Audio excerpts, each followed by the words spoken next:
Play that song. Yaki, play that song. Play that song. Oh, play that song.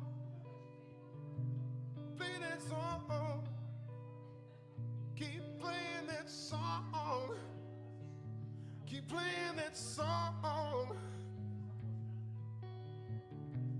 Walking right beside the track, not even think twice about looking back with my eyes to the sky and guitar by my side. I'm just waiting for another train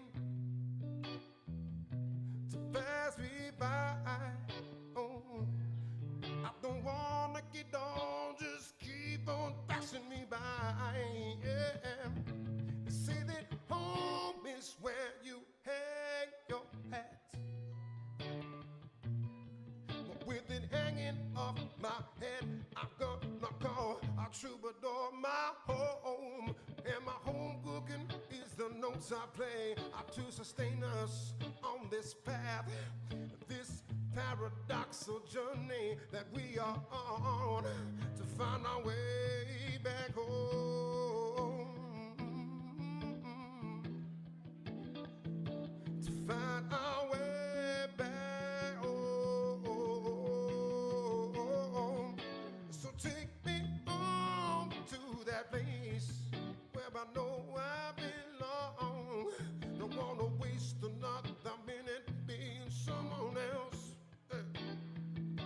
Each little note brings me closer to my front porch. Oh, Papa, I play that song so I can find my way. Papa, play that song for me. Oh, keep on playing that song for me. Yeah. I've been attracted and distracted by the gits and the gamma of the rambling, traveling man. Ooh, I said new sounds, senoritas in new towns, each promising to be so much better than the last. When the last, and the last, yup, and the last. Ain't it funny? Everything leave it about the money. 'Cause all I wanna do is keep making my noise. They try to tell me that silence is sacred, but make no mistake in that, baby, I'm gonna keep on making my noise. Yeah. I keep making that good noise. So take me home to that place where I know I belong. Don't wanna waste another minute being someone else. Each little note brings me closer to my front porch. So, Papa, I play that song so I can find. Is it really a coincidence? No. When I play a song, I feel so right, you know. So I'll never take for granted this journey that I'm on. It feels right. It feels right. So take me home to that place where I know I belong. Don't wanna waste another minute being someone else. Each little note brings me closer to my front porch. So Papa, play that song. Oh, so I said now play that song. I said play that song for me now, Papa. I play that song. I said play that song for me now, Papa.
day thinking I was in America, where a man's free to earn, learn, and trade. But then they rang that bell, and that dream went to hell. They brought it to a halt. And they're telling everyone at CNN, CNNBC, Yahoo Finance, Bloomberg, MarketWatch, New York Times, Twitter, Forbes, Fox, and Discord that it's our fault. They're trying to take down Wall Street bets. They're trying to claim we're all just degenerates.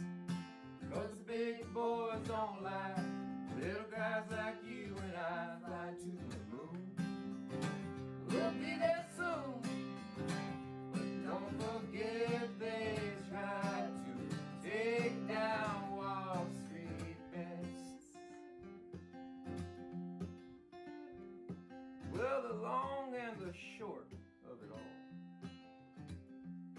is they put their own backs against the wall. Never thought they'd get caught with all those stocks they still ain't bought. They didn't count on us. You can even ask Papa Musk. They're trying to take down Wall Street bets. They're trying to claim we're all just degenerates. 'Cause the big boys don't like little guys like you and I flying to the moon. We'll be there soon. Don't forget they tried to take down Wall Street bets. Oh, GameStop, baby, Nokia and AMC. Sing along. They tried to take down Wall Street bets. They tried to claim we're all just degenerates. 'Cause the big boys don't like little guys like you and I flying to the moon. We'll be there soon, but don't forget they tried to take down Wall Street bets. Now don't forget they tried to take down Wall Street bets. Now don't forget to not let them take down Wall Street bets. Hold the line. Diamond hands. Watch yoga videos ad-free and practice uninterrupted. Try YouTube Premium on us.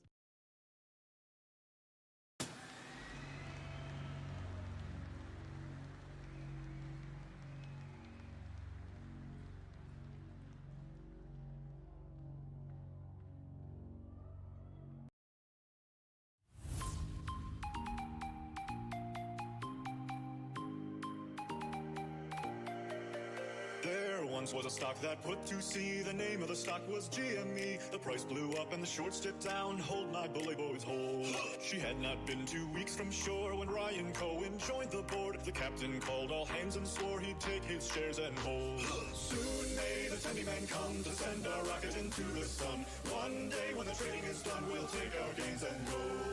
Soon may the Tendy Man come to send our rocket into the sun.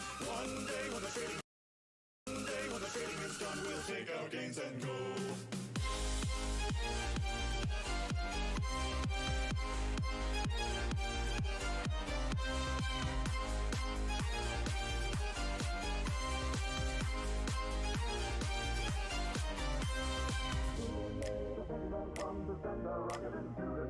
One day when the trading is done, we'll take our gains and go.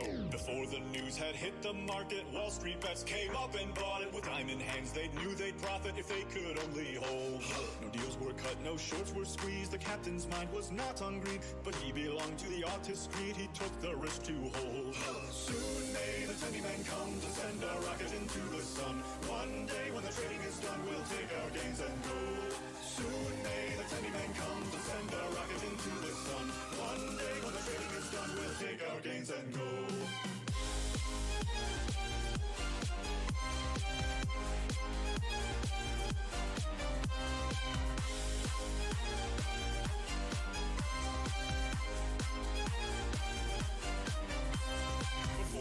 days or even more. The stock went up, then down once more. All gains were lost, it was looking poor, but still those traders did hold. As far as I've heard, the fight's still on, the short's not squeezed, and the game's not won. The tenny man makes his regular call to encourage the captain, crew, and all. Soon may the tenny man come to send a rocket into the sun. One day when the trading is done, we'll take our gains and go. Soon may the tenny man come to send a rocket into the sun. One day when the trading is done, we'll take our gains and go.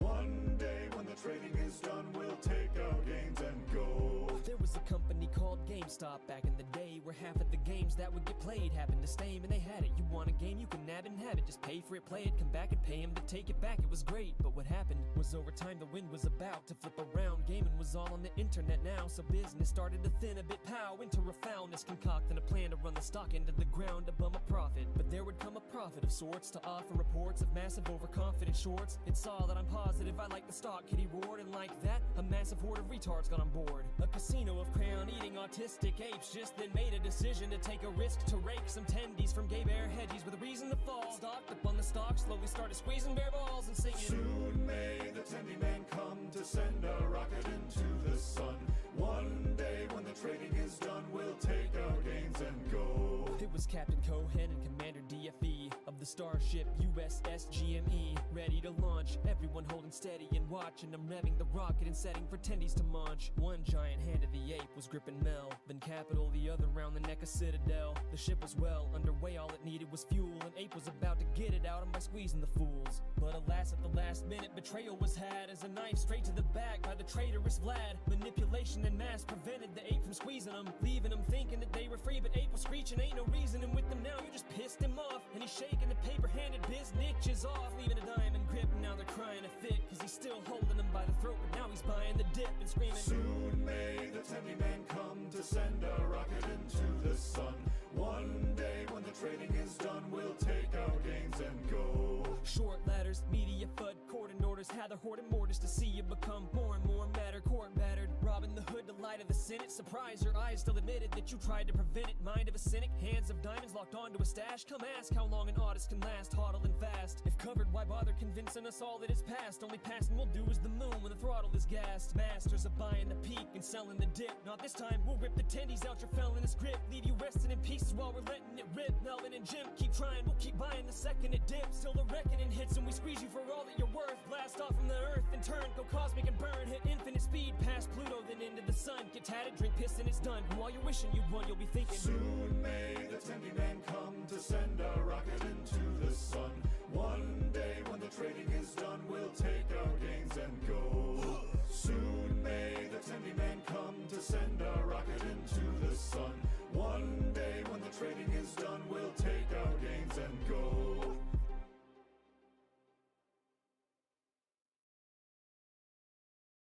In January, GME cut loose and set to sea to find the Isle of Riches and collect our sweet tendies. And all the first-time sailors were all YOLO to the teeth to fend off all the hedgies who were our sole enemies. We caught 'em low and sailed on by and caught 'em by surprise till dreaded pirate Vlad shot back and caught up all the pies. But we learned to hold, bully boys, hold. Yes, hold, bully boys, hold. It's Wall Street's daily first The fly. media declared it to be a quick victory. They said that it was over for our dear ship GME. They held a dark tribunal for our captain DFE, who doubled down with the diamond hands and sailed right back to sea. The trip was long and arduous and full of daily fun, but now the paper hands were gone, wouldn't let would rise above. And we hold, bully boys, hold. I'm as bullish as I've ever been. Hold, bully boys, hold. In March our captain steered us to an island in the sea, where golden ripe bananas waited for all us to eat. With victory within our reach, a man named Kitty G surprised us with his citadel, a short attacking fleet. They shot their ammo in our hull and tried to sink us down, but he and me bounced back and sailed to much more fertile ground. But still we hold, bully boys, hold. Yes, hold, bully boys, hold. The news came out that hedges now were bleeding by the hour. The source of all their magic tricks were losing all their power. The diamond-handed sailor shouted, "We will not be beat," and fired back at Citadel and sunk that mighty fleet. Now GME is sailing strong through fear, attacks, and doom. It will not stop its sailing till that ship has hit the moon. But still we hold, bully boys, hold. Hold, bully boys, hold. Yes, hold, bully boys, hold. Hold, bully boys, hold.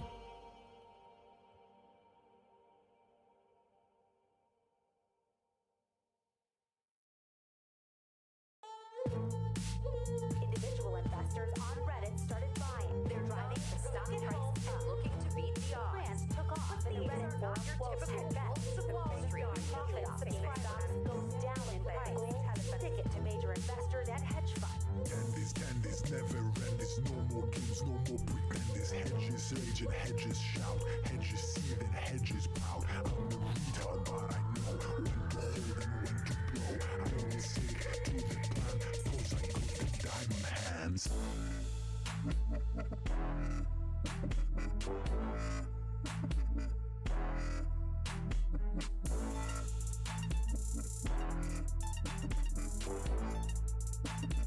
Cause I got them diamond hands.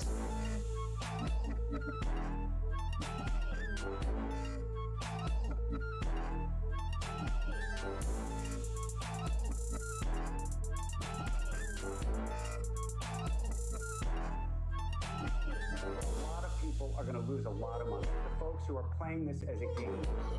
Oh, no. Oh, God. I'm gonna move. I'm moving.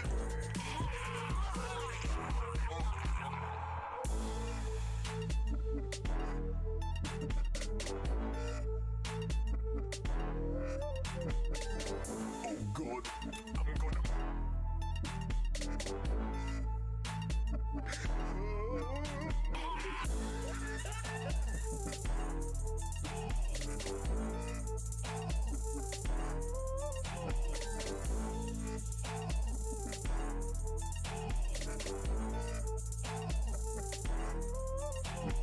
$1 billion today alone.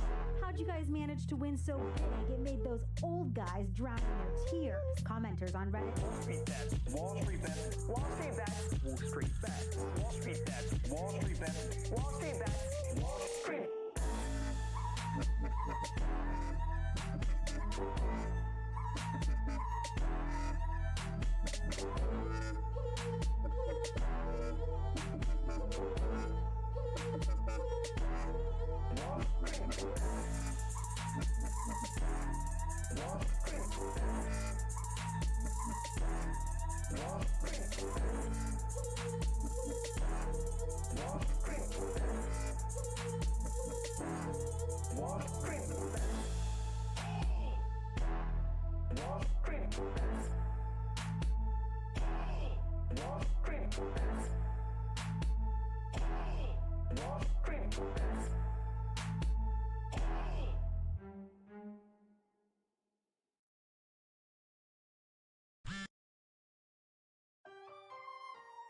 Melbourne capital shorts blown out of the water. Many more thousand shorts left to be slaughtered. Many more thousand shorts left to be slaughtered. They got a colored the shorts. They gotta cover the shorts. They gotta cover the shorts.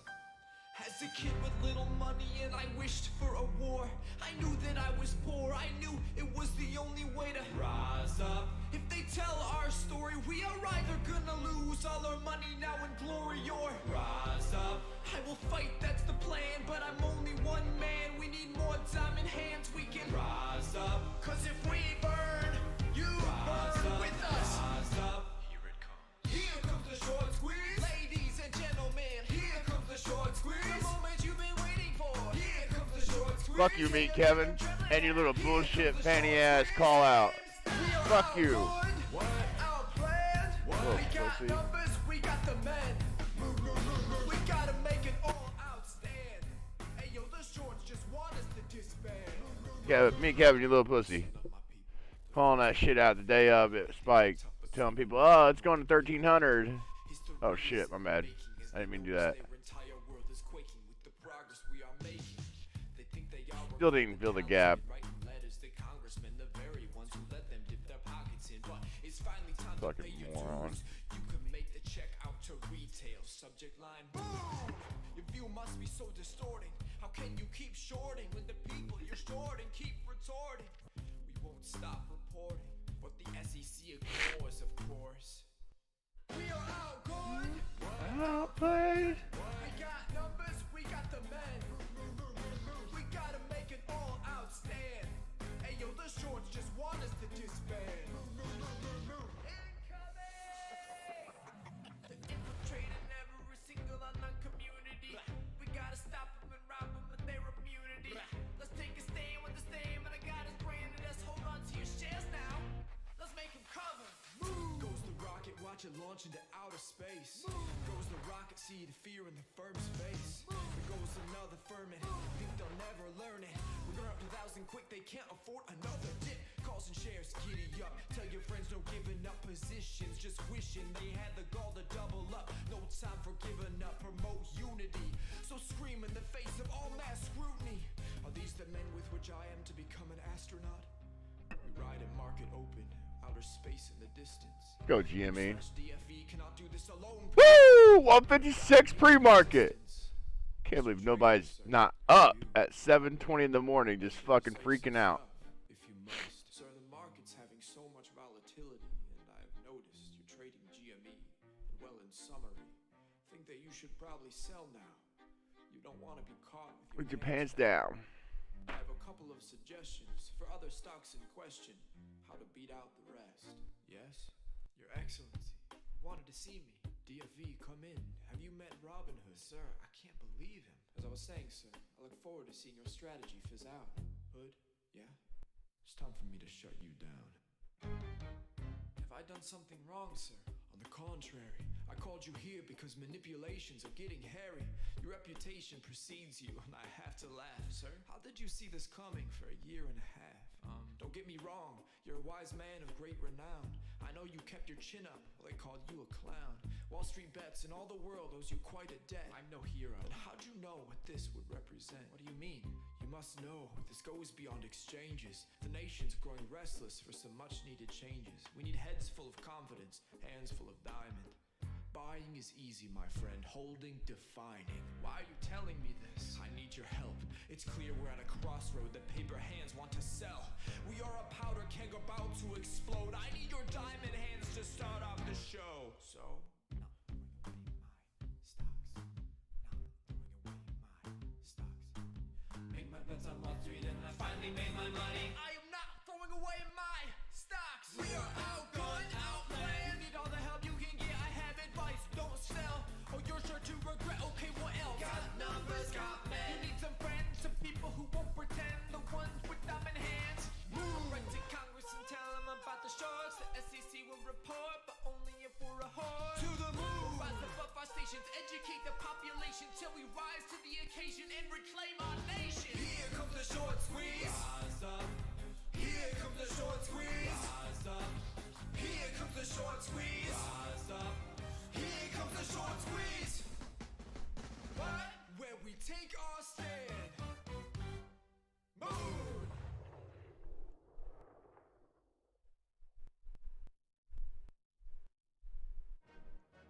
started with a K-pop dance tutorial, and now you're a Blackpink superfan.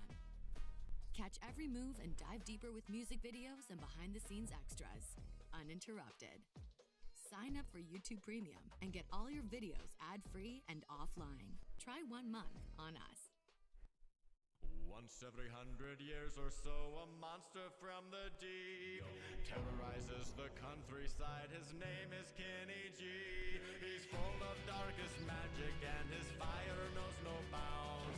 Kills off all our people and destroys all of our towns. But there are always people who will fight him tooth and nail. 'Cause once every 100 years or so, a pirate ship shoots him back to hell. The year was 2021 and Kenny G shot out of his citadel, his underwater keep. But this time it was different 'cause he found an angry mob, vowing for revenge for everything that they had lost. Led by a true hero wearing headbands oh so well. And this time that brave pirate ship chased him down to hell.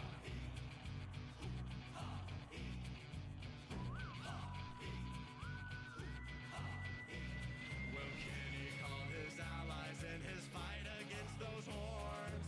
Melvin, Morgan, Plotkin, they were one big shorting swarm. But they had no real answers for that band of angry apes who took all of their punishment and laughed right in their face. Down in the blazing pit of hell with no chance of escape, Kenny and his tyrant friends were forced to meet their fate.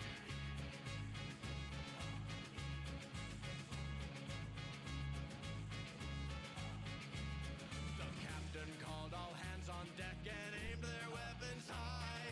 Shot that monster in the heart and sailed for the sky. The cry of death was mighty and it echoed across the sea. Melvin, Morgan, Plotkin sank and with them Kenny G. The monsters bled and died and then that bloody sea turned green. And now that brazen pirate ship was living out its dream.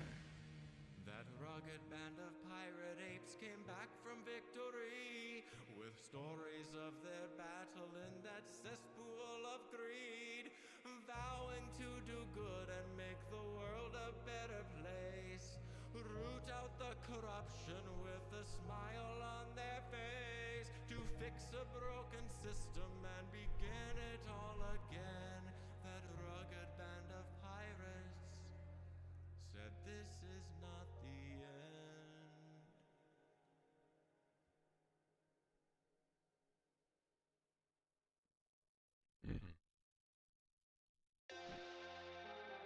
Yo, shout out Wall Street Bets, JJ, Brian, Elon Musk, my mom, what up?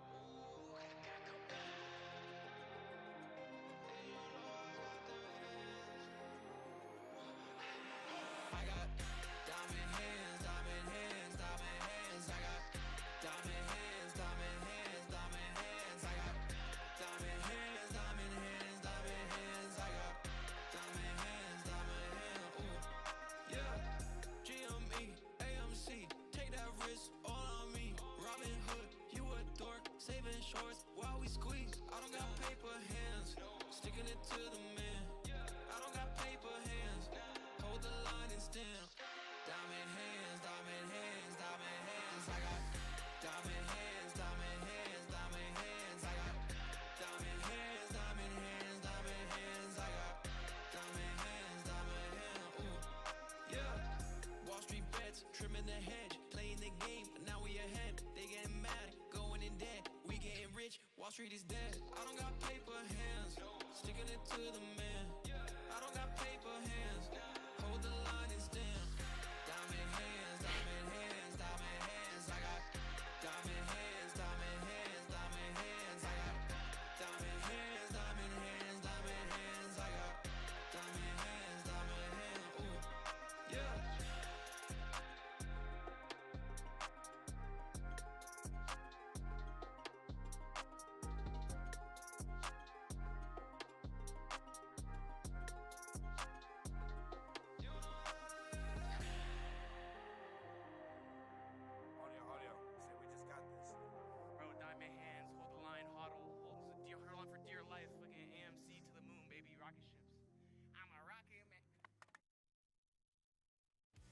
Listen to music personalized to you. YouTube Music Premium. Start a 1-month free trial. I thought I heard DFE once say, hold her, monkey, hold her. Tomorrow ye will get your gains, and it's time for us to hold her. Hold her, monkey, hold her. Oh, hold her, monkey, hold her. Oh, the voyage is long and the shorts ain't closed, and it's time for us to hold her.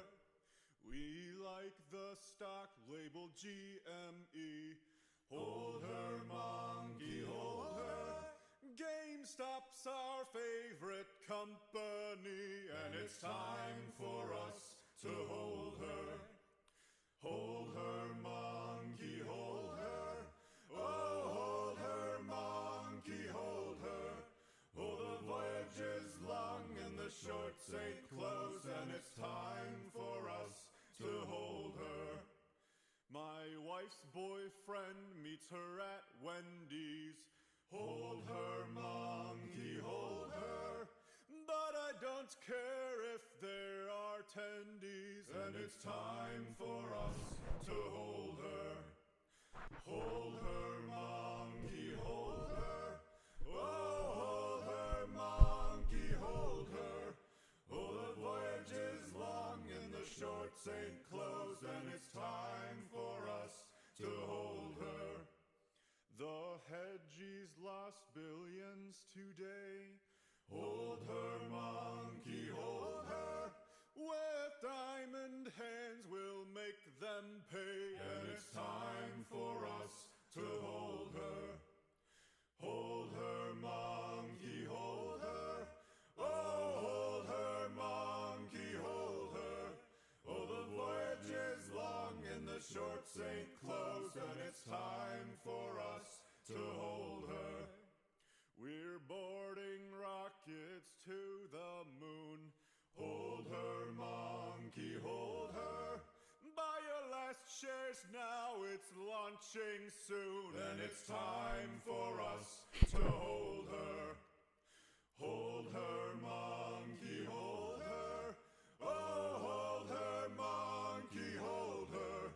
Oh, the voyage is long and the shorts ain't closed, and it's time for us to hold her.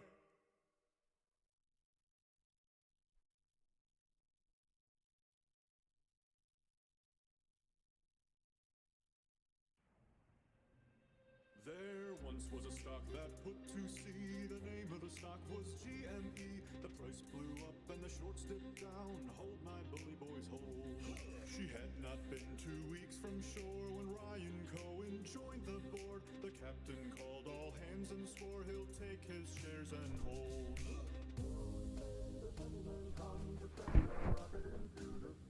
One day when the trading is done, we'll take our gains and go. Soon may the penny men come to send a rocket into the sun. One day when the trading is done, we'll take our gains and go. Soon may the penny men come to send a rocket into the sun. One day when the trading is done, we'll take our gains and go. Soon may the penny men come to send a rocket into the sun. One day when the trading is done, we'll take our gains and go. Before the news had hit the market, Wall Street bets came up and bought it. Diamond hands, they knew they'd profit if they could only hold. No deals were cut, no shorts were squeezed. The captain's mind was not on green, but he belonged to the artist's greed. He took the risk to hold. Soon may the tenny men come to send a rocket into the sun. One day when the trading is done, we'll take our gains and go. Soon may the tenny men come to send a rocket into the sun. One day when the trading is done, we'll take our gains and go. We'll take our gains and go. We'll take our gains and go. Soon may the tenny men come to send a rocket into the sun. One day when the trading is done, we'll take our gains and go. Soon may the tenny men come to send a rocket into the sun.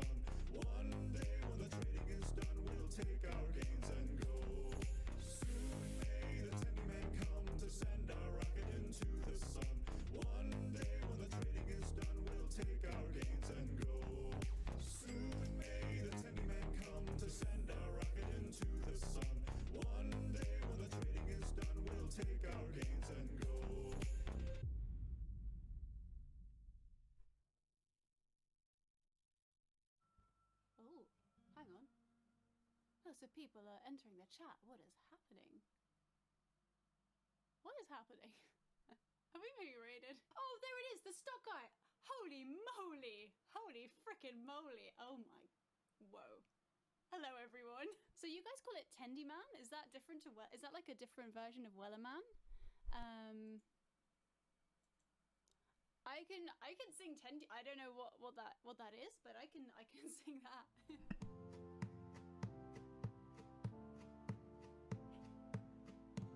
We're getting pretty close to 10,000 followers. This is absolutely insane. You guys are amazing. Climbing up.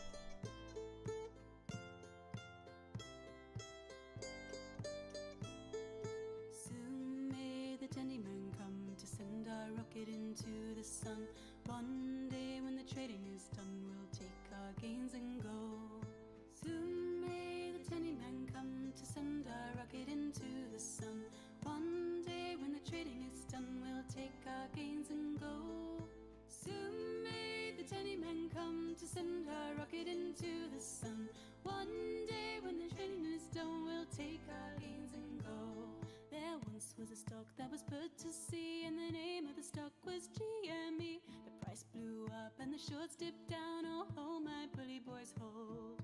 Soon may the Tendy Man come to send our rocket into the sun. One day when the trading is done, we'll take our gains and go. One may the Tendy Man come to send our rocket into the sun.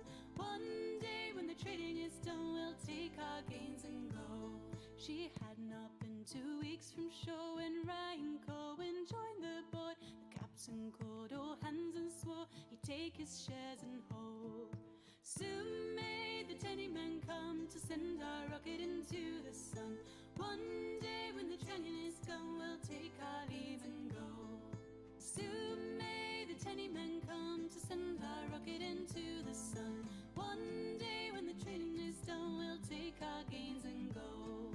Soon may the Tendy Man come to send our rocket into the sun. One day when the trading is done, we'll take our gains and go. You guys are all insane. Thank you so much. Hang on. What? Oh, we're over 10,000. We're over 10,000. Thank you. Thank you. Watch yoga videos ad-free and practice uninterrupted. Try YouTube Premium on us.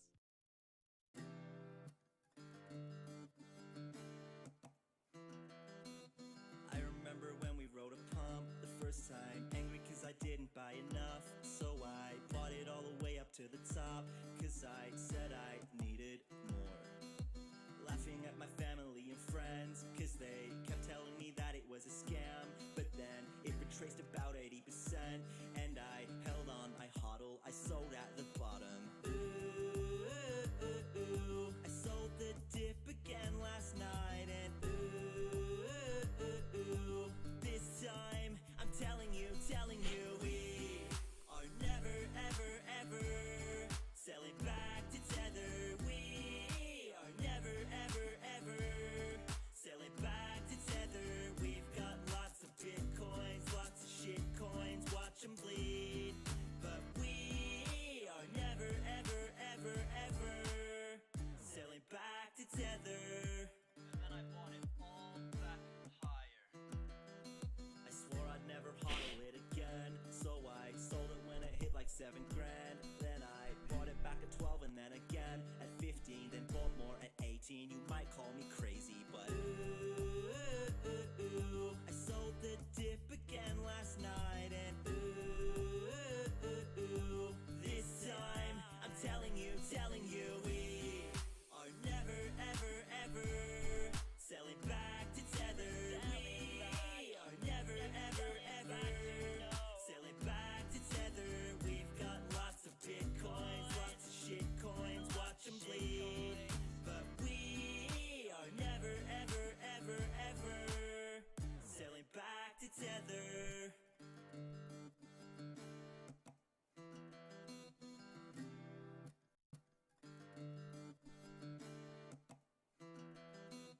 I remember when we rode a pump the first time, angry cause I didn't buy enough. So I to the top, cause I said I needed more. Laughing at my family and friends, cause they kept telling me that it was a scam. But then it retraced about 80%, and I held on, I hodled, I sold at the bottom. Ooh, I sold the dip again last night, and ooh, this time I'm telling you, we are never, ever, ever selling back to tether. We are never, ever, ever selling back to tether. We've got lots of bitcoins, lots of shit coins, watch them bleed. But we are never, ever, ever, ever selling back to tether. And then I bought it all back higher. I swore I'd never hodl it again, so I sold it when it hit like 7 grand. Then I bought it back at 12 and then again at 15, then bought more at 18. You might call me crazy, but ooh, I sold the dip again last night, and ooh, this time I'm telling you, we are never, ever, ever selling back to tether. We are never, ever, ever selling back to tether. We've got lots of bitcoins, lots of shit coins, watch them bleed. But we are never, ever, ever, ever selling back to tether.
Come to decide that the things that I tried to in my life just to get high on. When I sit alone, come get a little known, but I need more than myself this time. Step from the road to the sea to the sky, and I do believe that we rely on. When I lay it on, come get to play it on, all my life to sacrifice. Hey, oh, listen what I say. I got your hey, oh, now listen what I say. When will I know that I really can go to the well once more time to decide on? When it's killing me, when will I really see all that I need to look inside? Come to believe that I better not leave before I get my chance to ride. When it's killing me, what do I really need? All that I need to look inside. Hey, oh, listen what I say. Oh, come back and hey, oh, look at what I say.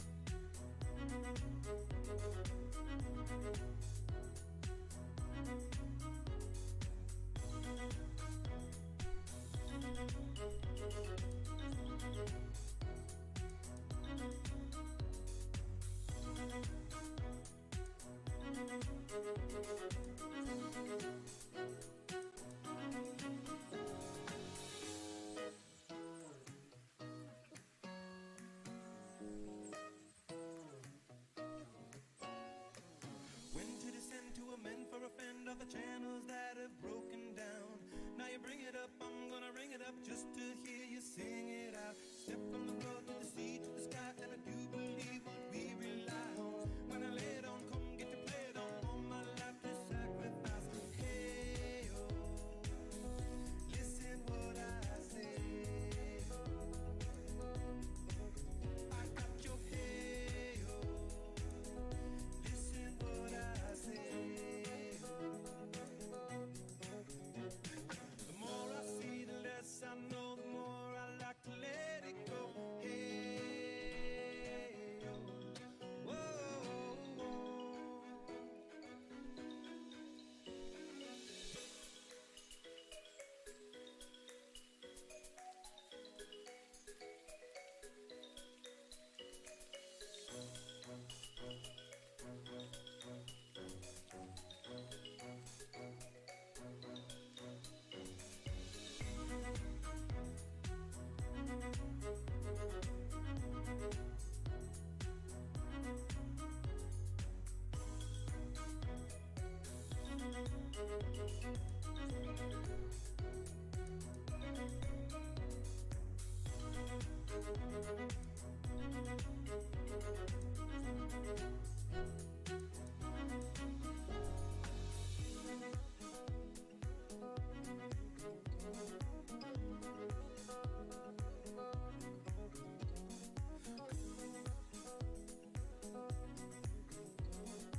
Probably get in trouble for that song, but whatever.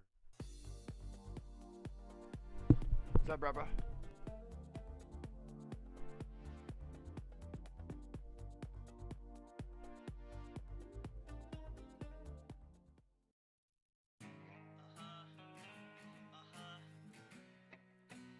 Life's like this. That's the way it is. Chill out, what you selling for? 10K, we've been here before. And if you would only let it climb, we'd be fine. I like Either that or the city line busted. when you drive. Not necessarily ours, but might be a city line. Not turned on. Ah. Big market sells. I'm watching my stops. The price just drops. I thought you were cool. You looked like a bull to me.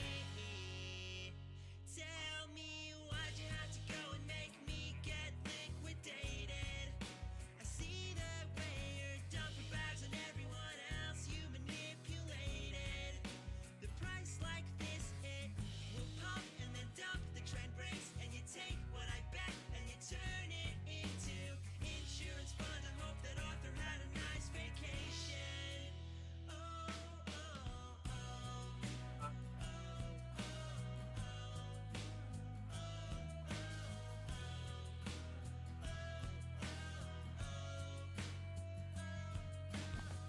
chill out, what you selling for? 10K, we've been here before.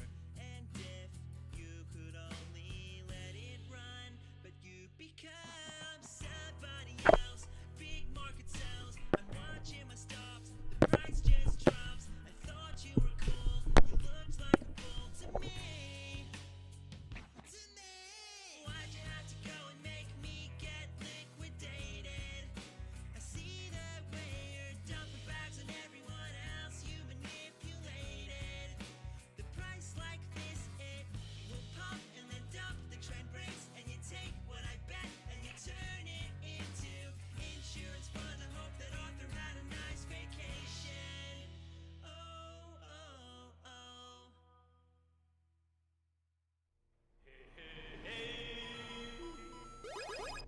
Do it!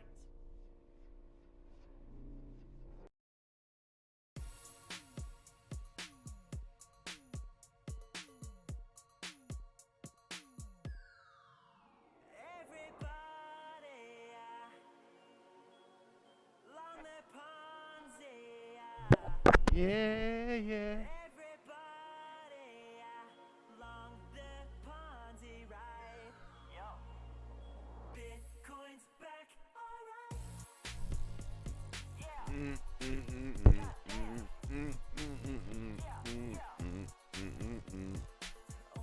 Now it's going to 7,000 again.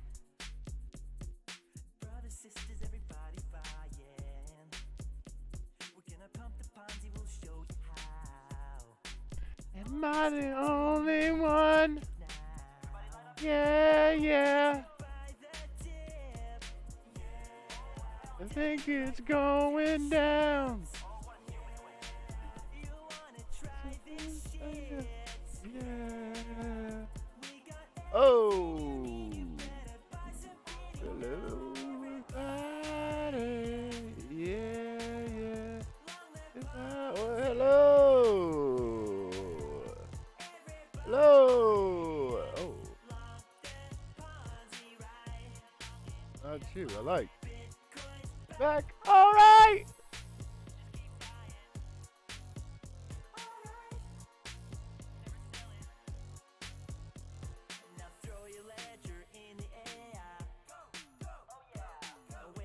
And I just don't care.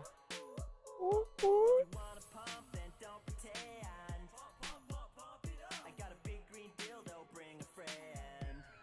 Oh!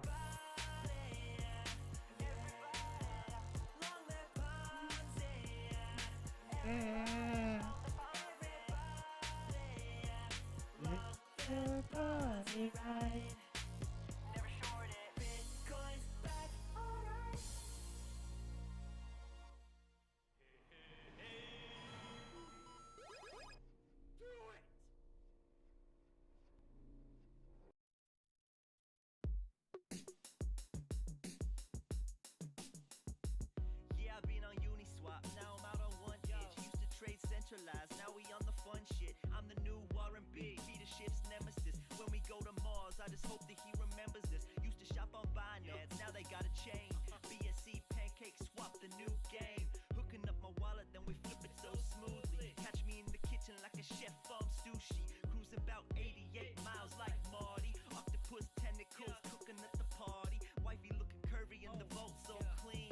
Looking at me dirty, so I'm whipping up the cream. Ain't screaming from the rooftop, they say it's too volatile. But I see future refinance like an oracle. Where's our boy Elon? We need some lithium. Gas fees way too high, we're getting sick of them. Indeed,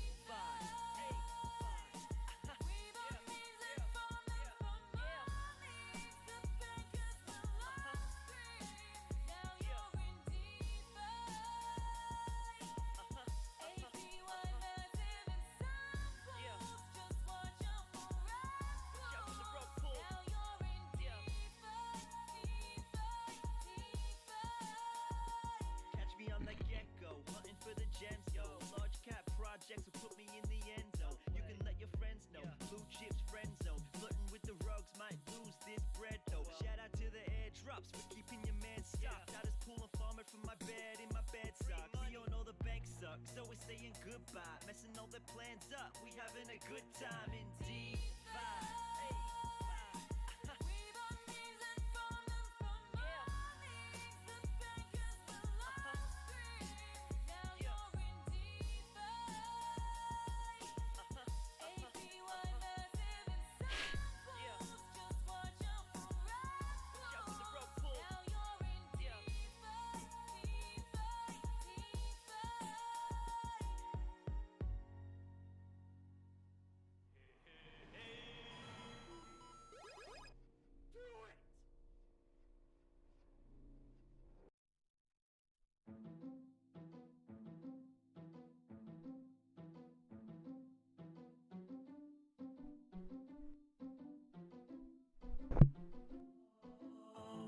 Well, imagine as I'm browsing the charts of my favorite exchange, and I can't help but to see, no, I can't help but to see another red dildo.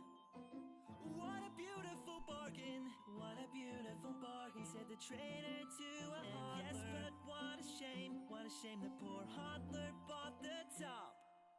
I chime in with a haven't you people ever heard of using a goddamn stop? No, it's much better to hold these bags of things with a sense of hope and irrationality. I chime in, haven't you people ever heard of using a goddamn stop? Rental house this. Much better to hold these bags of things with a sense of, well, in fact, if you look this way. I mean, technically it's going to moon. Well, this calls for a pose, so draw that full flag. Well, in fact, if you look at it, I'll have to find where that water line comes in if it's ours and throw one of these heaters on it. I'll call the city as soon as they open up, see if they're having any problems in the area. If they're not, I'll try and track it down and try and get one of these heaters on it. Inch cord. See if we can't get it. Being 7 degrees and doesn't help, you know what I mean? Ah. Damn it.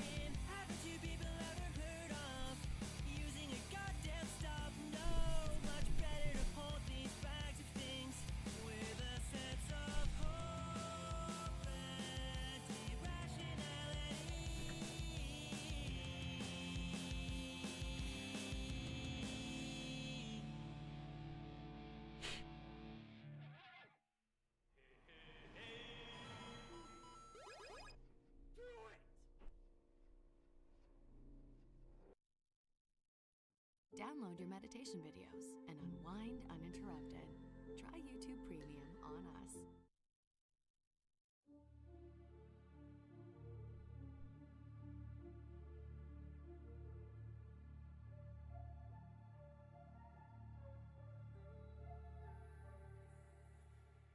Lost in the darkness and I want no more. My dreams are all fading away. The fire is burning, but deep down I know that wanting it drives me insane. I need you to come back, I can't let you go. I look at the stars and I pray I'm gonna be there like never before. Give you my all if you stay. Don't go, go, go, go, go, go, go, go. Don't go, go, go, go.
Morning, Keith.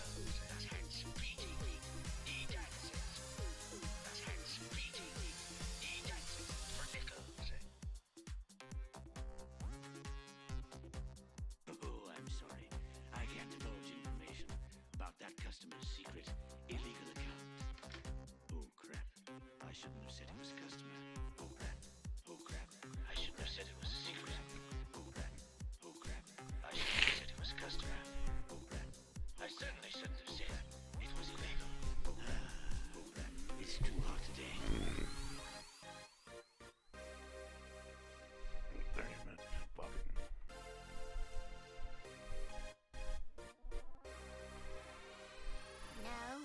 You want to see what LRC did? You got some customers.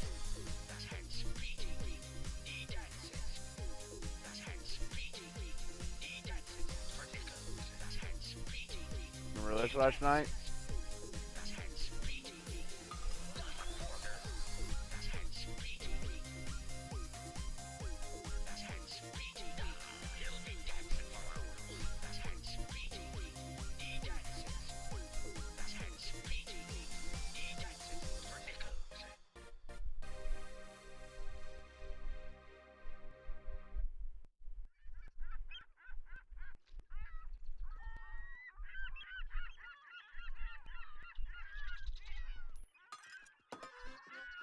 Not a quarter.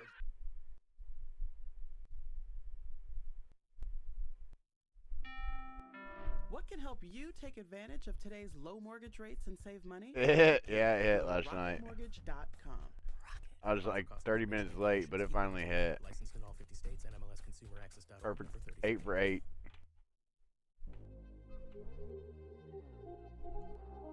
One, 2, 3, 4, 5, 6, 7, 8.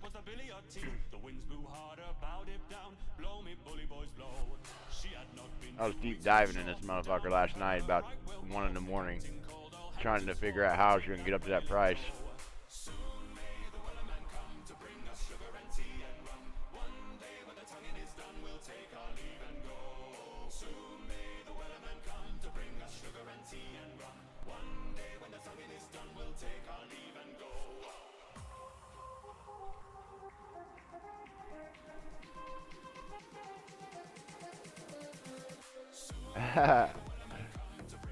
Right?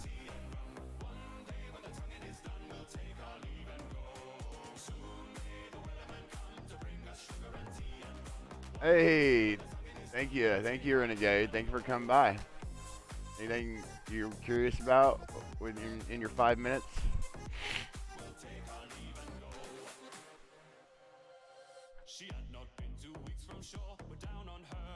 Oh, we're doing. I'm doing good.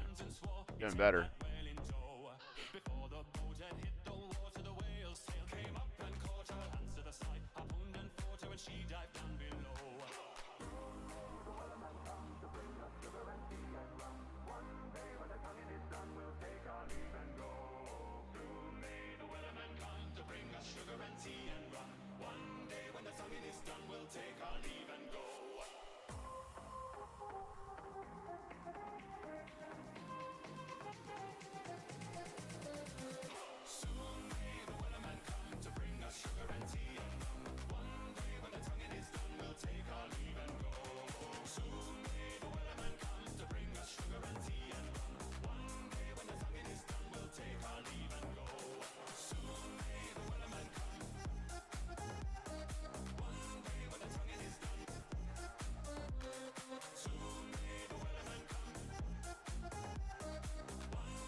Can't listen to that song.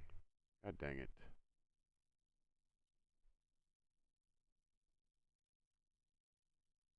So I'm going for broke with every song I play, 'cause now it's my turn to wolves away.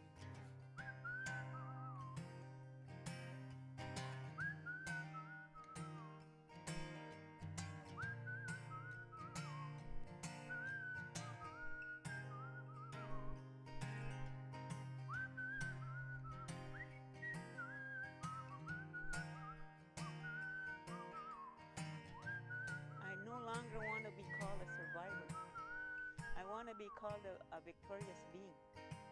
They may have dampened my spirit long ago, but they didn't kill it. I'm victorious in the sense that I'm still here. I know how to love. I love myself. I love my family. I love my community. Never mind survivor. I'm victorious. There must be some kind of way out of here, said the joker to the thief. There is too much confusion. I can't get no relief. Businessman, he said, drink my wine. Oil man, dig my earth. None of them, I said, along the line know what any of it's worth. Jordan, man.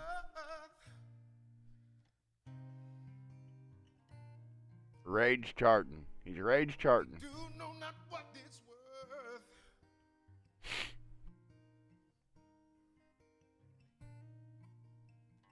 No reason to get excited. The thief, he kindly spoke. There are many here among us who feel that life is but a joke. But you and I, we've all been through that. And this is not our fate. So let us not talk falsely now. The hour is getting late. It's getting late. I got you. It's getting late.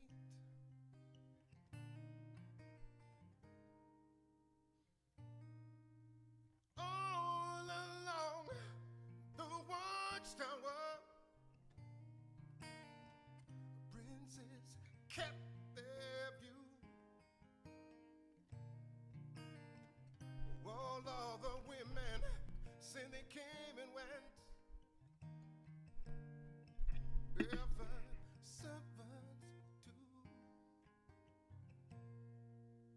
Outside in the cool distance, while care did growl, two riders were approaching, and the wind began to howl.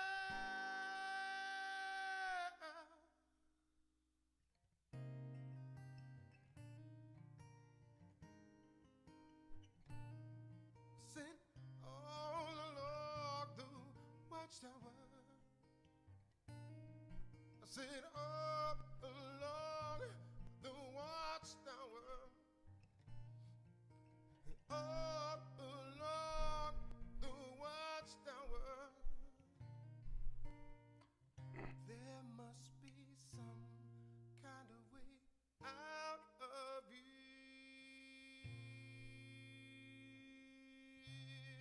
I no longer want to be called a survivor. I want to be called a victorious being. I'm jacked. I'm jacked to the tats! Good. You feel it? No. Tats! Tats! Tats! Tats! Tats! Tats! Tats! Tats! Tats! Tats! I'm jacked. I'm jacked to the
What? Too hard to lay because it's cold. Man, kids got it nice nowadays. No school because it's cold. Huh. I had to ride that. I used to have to ride that stupid ass bus, freezing ass cold bus. Touch and go. Come on, touch, cross, go.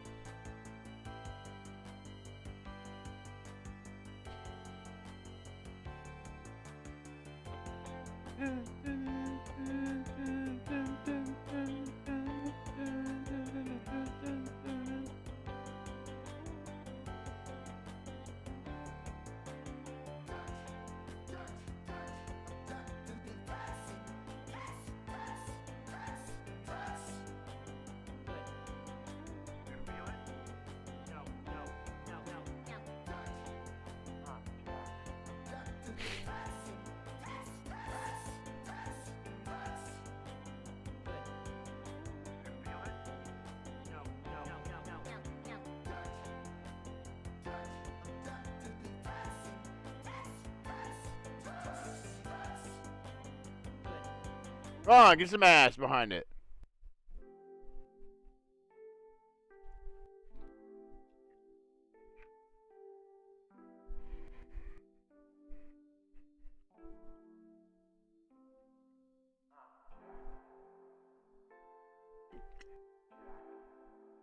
Get some these nuts.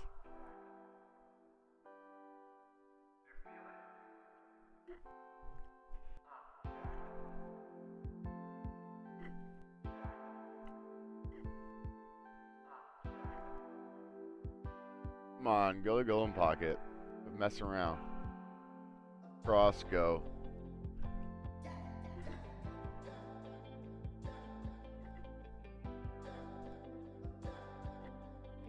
Touch it and go, okay? Jack, just touch it. Just touch it one time. That's all you have to do. Just the tip. Just the tip.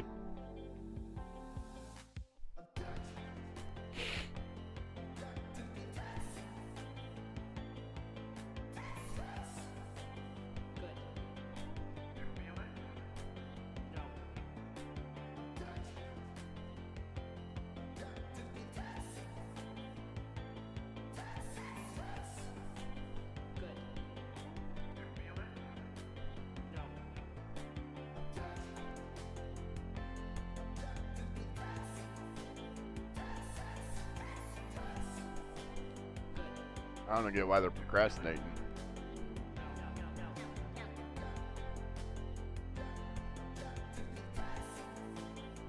Right? There you go, sit on that freezing ass leather seat. Leather seats when I first came out in the school buses.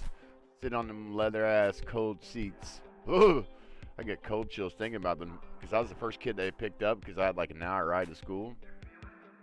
And the bus was never warm when you got on it. Ugh, getting cold chills thinking about it.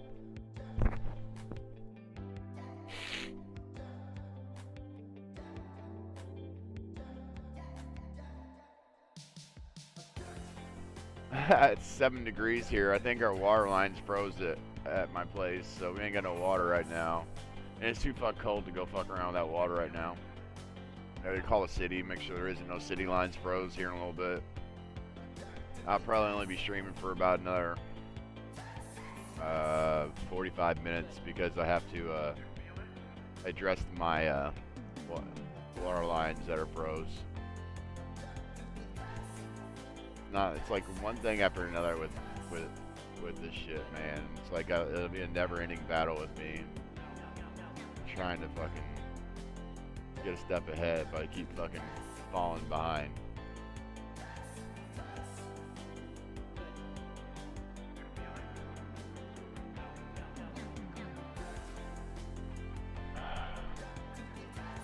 No, it's definitely not no fun.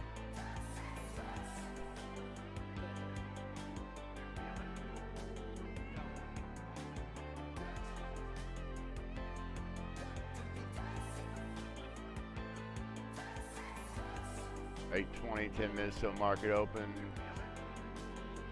Just hit that mother trucker. You know you want to. Just go up there and touch it.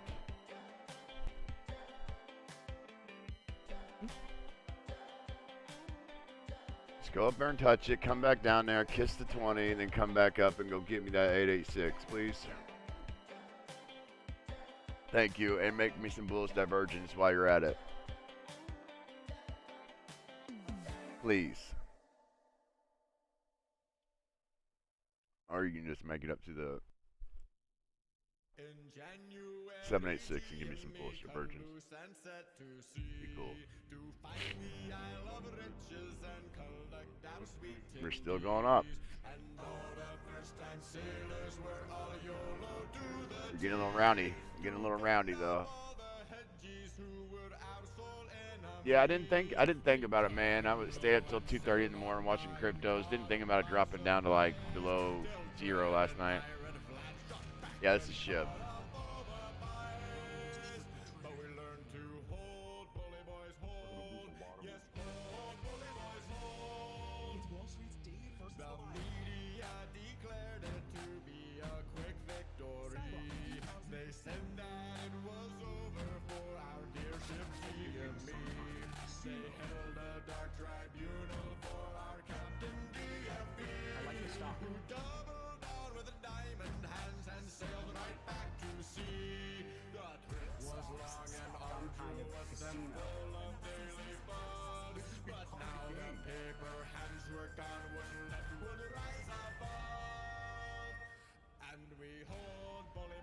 I'm as bullish as I've ever been. In March, our captain steered us to an island in the sea, where golden ripe bananas waited for all us to eat. With victory within our reach, a man named KG surprised us with his citadel, a short attacking fleet. They shot their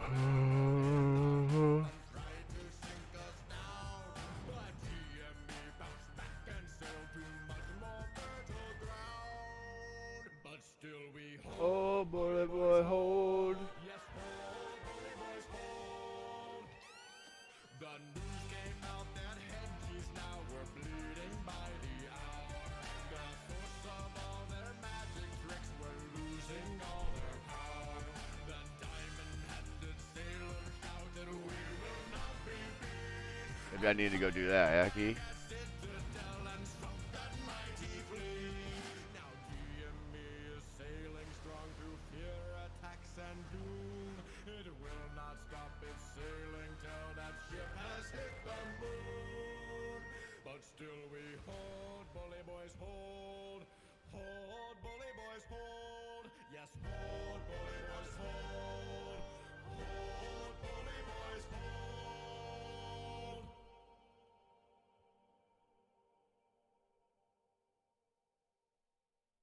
Hey, what up, Pineapple? How we doing?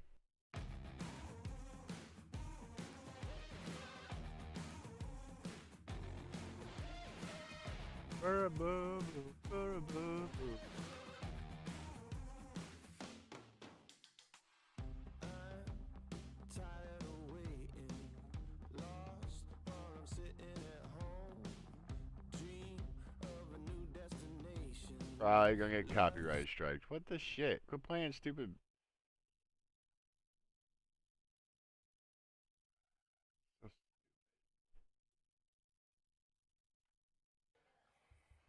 I don't know that we're ready for this one.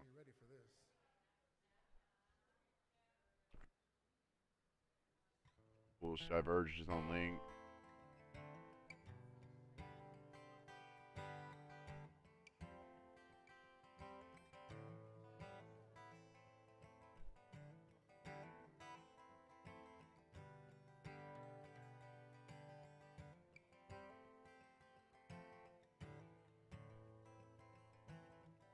Cyrus Jones, 1810 to 1913. He made his grandchildren believe he could live to 103. Hey, dude. How we doing? Good morning, good morning, good morning. 5 minutes till market opens.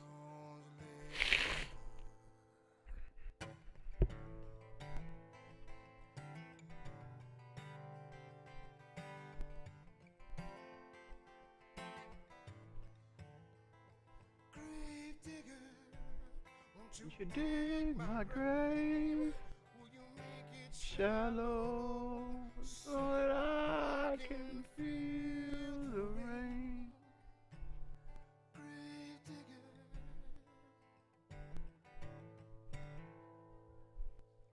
Movie house Stonewall, 1903 to 1954. Lost both the babies in the Great Second War. Now you should never have to watch your children lowered into the ground. You should never have to bury your babies. Grave digger, won't you dig my grave? Won't you make it shallow so that I can feel the rain? Grave digger.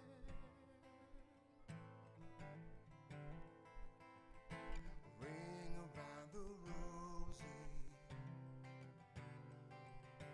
pocket full of rosy, ashes to ashes, we all fall down. Grave digger, when you dig my grave, will you make it shallow so that I can feel the rain? Grave digger. 3 minutes. 3 minutes. What's it gonna do? What's it gonna do? What's it gonna do? He rode his back like the devil until the day he died. When he grows up, he wants to be Mr. Vertigo on the flying trapeze. Ooh, 1940 to 1992. Grave digger, won't you dig my grave? Would you make it shallow so that I can feel the rain? Grave digger, won't you dig my grave?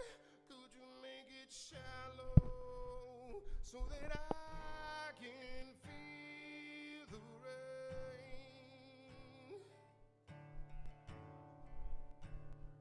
Grave digger.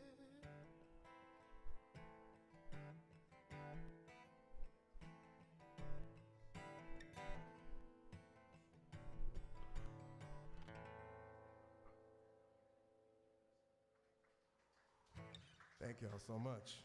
Ah, man. Thank y'all so much. Thank you. Yeah. Whew.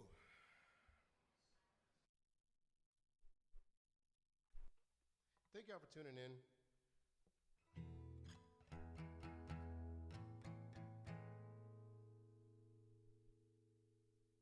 This is a song called Hurricane.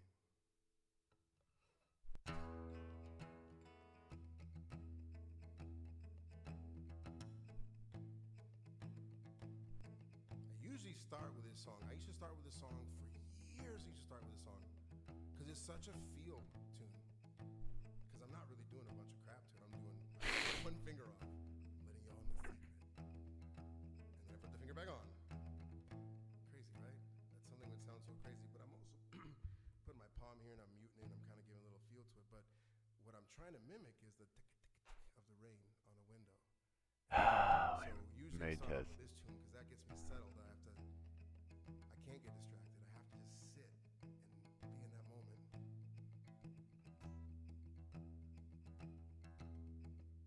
Anyways, we're here now. Clouds open up, water touches the window pane, falling sweetly, but not discreetly, to remind you that you are not alone.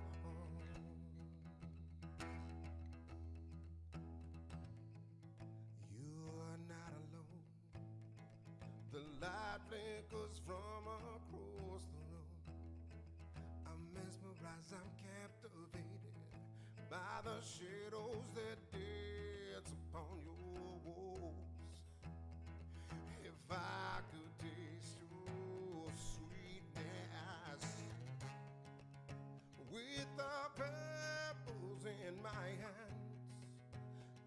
one made for your attention. The water falls upon my face to remind me that I am not alone. That's right.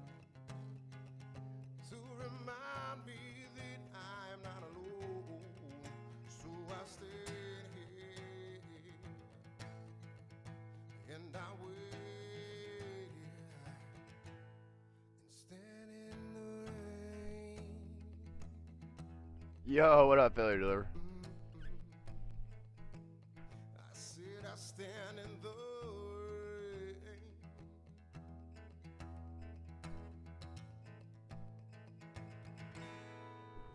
And two storms collide. There's so much meaning in all of this.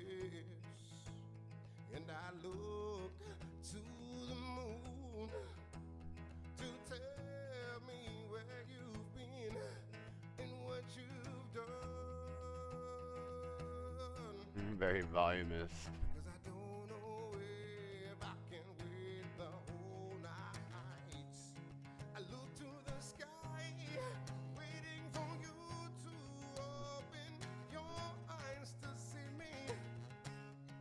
Standing here, see me standing here with my heart on my sleeve. Cause I Oh! that I don't wanna be alone. So I stand here and I wait here and stand in the rain.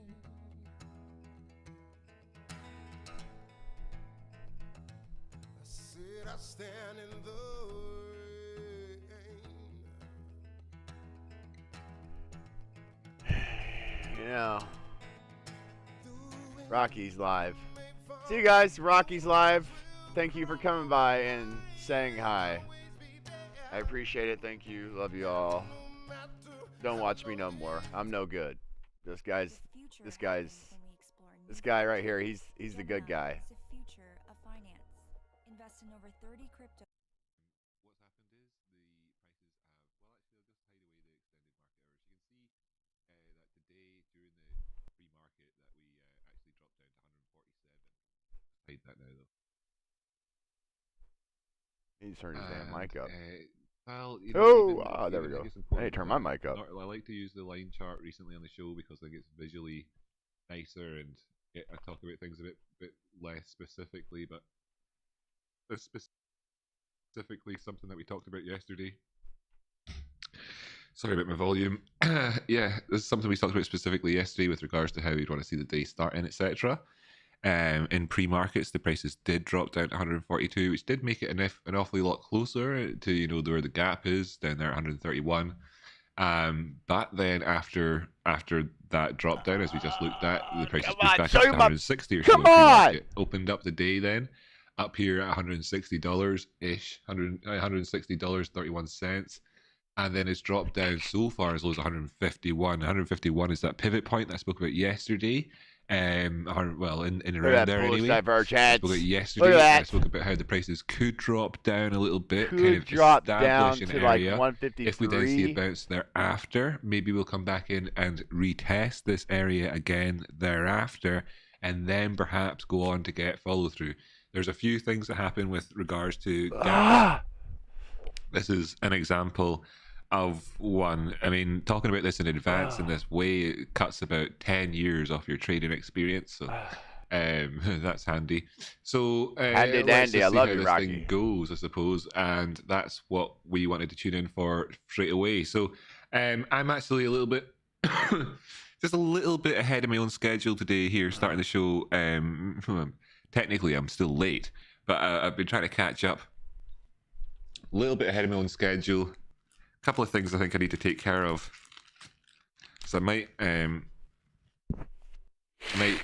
go off camera for a minute or two during this.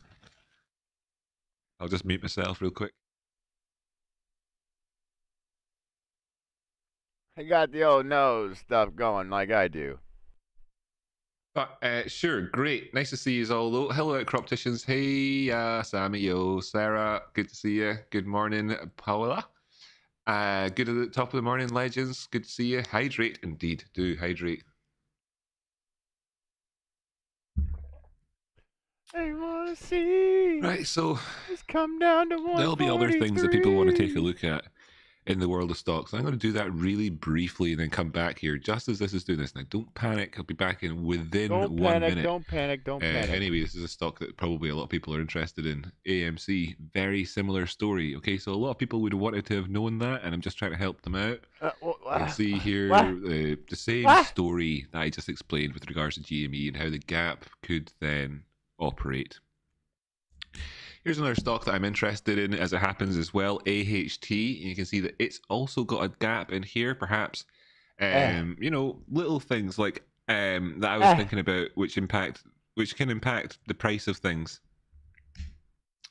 There's things like how the headline of the newspaper I saw on the desk on my way back in this evening, that last night when I was coming home from Trade four of Spotting. you lovely doublies in here. Was that they scrapped the tests for travelers. Look how sexy this dude is. Saves travelers like 300 quid and I swear stuff if I like that. guys, You know, I'd probably I like thought, this guy. "Oh, that's amazing." During the middle of this unicorn variant and how that's all going. It's very, I thought that's amazing. Anyway, but there you have it. So like news like that can help. AHT getting a bit of a gap bounce up today. That's pretty good. So, I mean, do let me know if there's other stocks that you'd like to take a look at. I'm still trying to figure out how my gap operates, says Sarah Rera. Interesting stuff. Yes, indeed. Got a friend in Wales who calls her gap her fanny pocket. Get out of my fanny! Look at this. There are other stocks. Metex, for instance, says Bad Mama Jama. Luca Colmer says ENSC. Okay, so have we bought ourselves any time here with this one to go and take a look elsewhere? I would like to.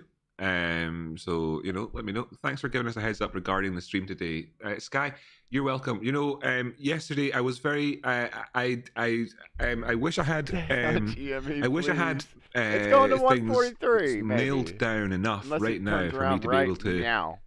consistently start my show like I did for months and months. Unless it turns around right well, meow. pretty much. I mean, like I used to, right? You could say like I used to, and I am working towards that, and I appreciate everybody's patience, truly. As I try and do that. Man, you know, is this thing just going to consolidate and run? stuff. May do Will the that. GME fill its gap? Says Mike Hunt. Sorry if you've already talked about that, Samuel. Right. So yeah, no, I've not. No, don't be sorry. Don't be sorry. What we can see, there's been some big volume already today. Now that was a red candle, so people tend to call that sell volume. Even technical analysts that are been at it for quite a while. It's not technically true. Anyway, obviously there's buys and sells during that period, but there's a big drop down there. Now we can see that we're pushing back up the way, and I discussed this yesterday, Mike, and I guess you didn't see it during Jamie's. Totally fine. During Jamie's stream on Trade Spotting, I was making a couple of comparisons. Just to try and give people this information in advance, right? I'll just go up to a bigger time frame so you can see this here. This is the Humanigen chart. It continues to do very badly. Shocking, actually. Not shocking, but you know, it's going to be shocking probably. Anyway, right. So unless they get, this is a biotech company, by the way, so it doesn't matter. I don't want to explain what this is. It came to make a different point entirely, but biotech, hey. Anything can happen. So that's why I don't fuck with biotech stocks. Mike, you see how there was this big movement here in the stock price? Let me just hide the moving averages even. See how there was this big movement here in the stock price, man, and it would have opened up down here at $6, pushed up to $8.31, came back down to the $6 area again, pushed up, eventually hit off of $8.31 again, and then came down. See, what you're looking for is essentially this sort of a thing to happen with GME, if you don't mind me kind of flipping the HGen chart upside down just to make this point. You don't want to see it moving up, maybe having a sort of a bit of a struggle now. Obviously, this day, this kind of the concepts are is more or less barely level low. Did you all see that? Oh, so did I? Is this still flipped? Yeah, right. So, so that's the sort of thing that you want now. The prices here so far have come back up to where they had formerly support resistance at. We're asking questions with regards to the gap as to whether or not we'll be able to kind of form some support and resistance. You know what? In fact, the analysis. If you want really detailed technical analysis for what's happening right now in the charts, then you can see that on Jamie's show last night. Jamie did it, and then I did it right after. But so will the gap fill? Well, you want it not to, in a sense, right? But it isn't necessarily about whether the gap will fill or not so much. It's more about how price reacts if and when it gets there.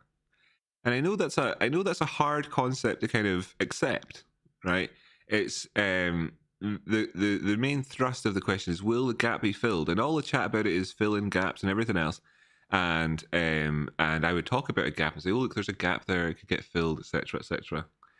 But I better turn this on. But the truth is that that didn't work. The truth is that it's actually about what happens when if the prices get to that point. What do they actually do at the gap? That is what is significant. Gaps themselves being filled is price action operating fairly normally. Now there wasn't a gap in here as the prices went up there, but that was normal operations of price. Now if the prices were to go back down here, for instance, it'd be more or less normal operations of price. They'd obviously be operating within the gap and la la la, different liquidity issues, etc. about that, but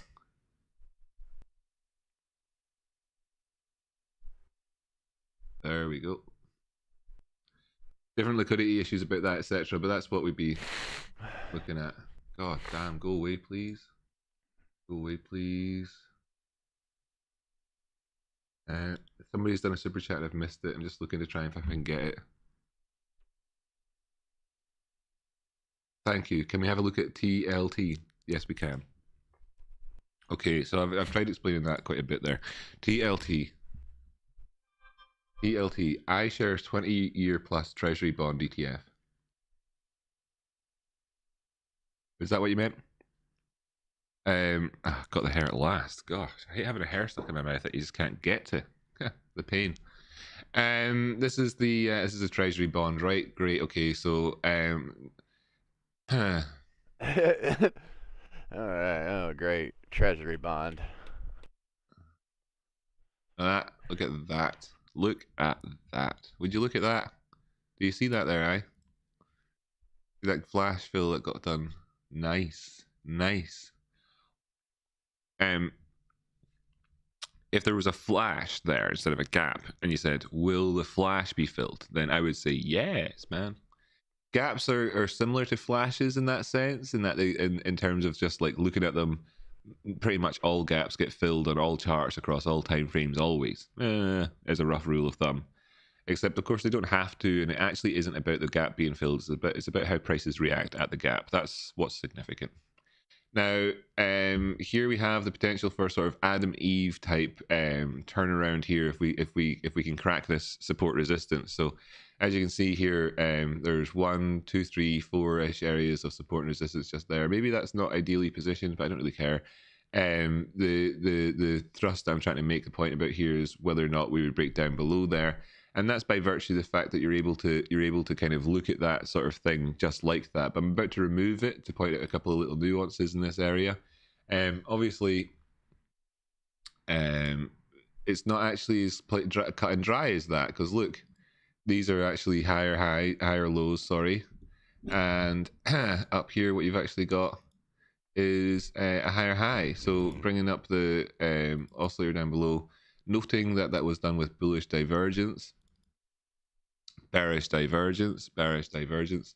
By the way, yesterday's video I said there was bearish bullish divergence. Somebody in the comments says that there wasn't, and then I explained what bullish divergence is.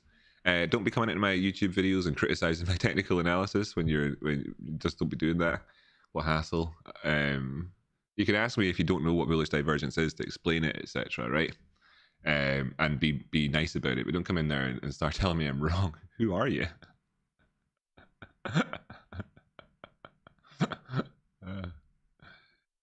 Obviously that's not said for the benefit of everybody watching, it's said for one person alone, right? Just one. So there was so maybe we're looking at this sort of a thing. Thank you, Rocky, hope you're well. Thank you so much, Stomp Motion. I'm not well, no, not very well. I'm all right. I'm all right. I'm not unwell so much, not very well. I'm in between. I'm okay. So it would be nice to see that sort of thing happen, I suppose, and not the cracking down below.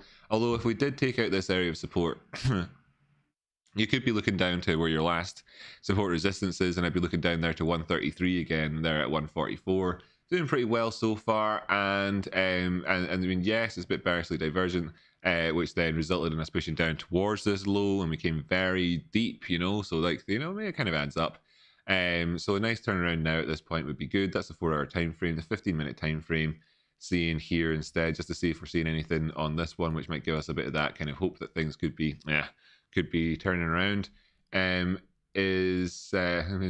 about gaps. There's gaps constantly on this doodah, isn't there? There's constant gaps.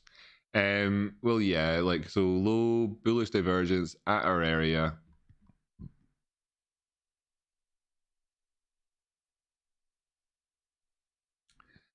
This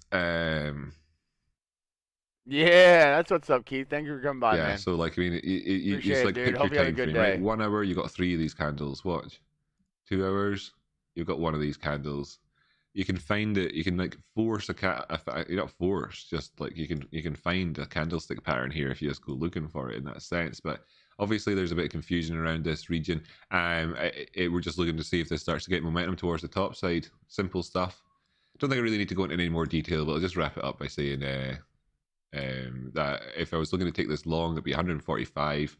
We're at 142.80 at the minute. If I was looking to take this short, it'd be looking below 100 and 140, 141.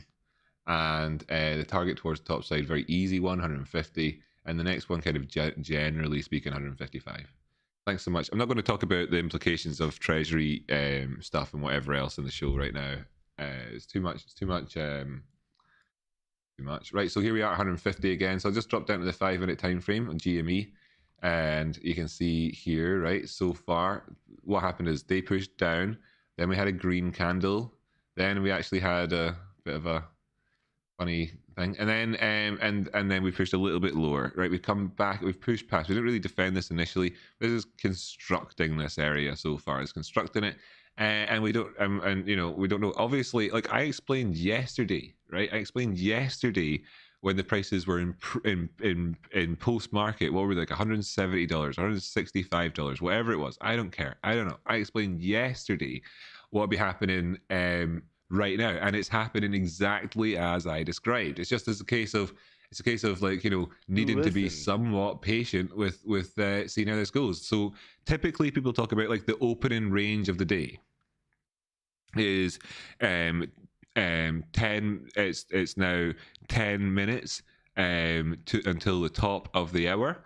And that means that we are 20 minutes into today's trading session, and we have about 10 minutes left of the typically what people would talk about is the opening range of the day, like the first half an hour.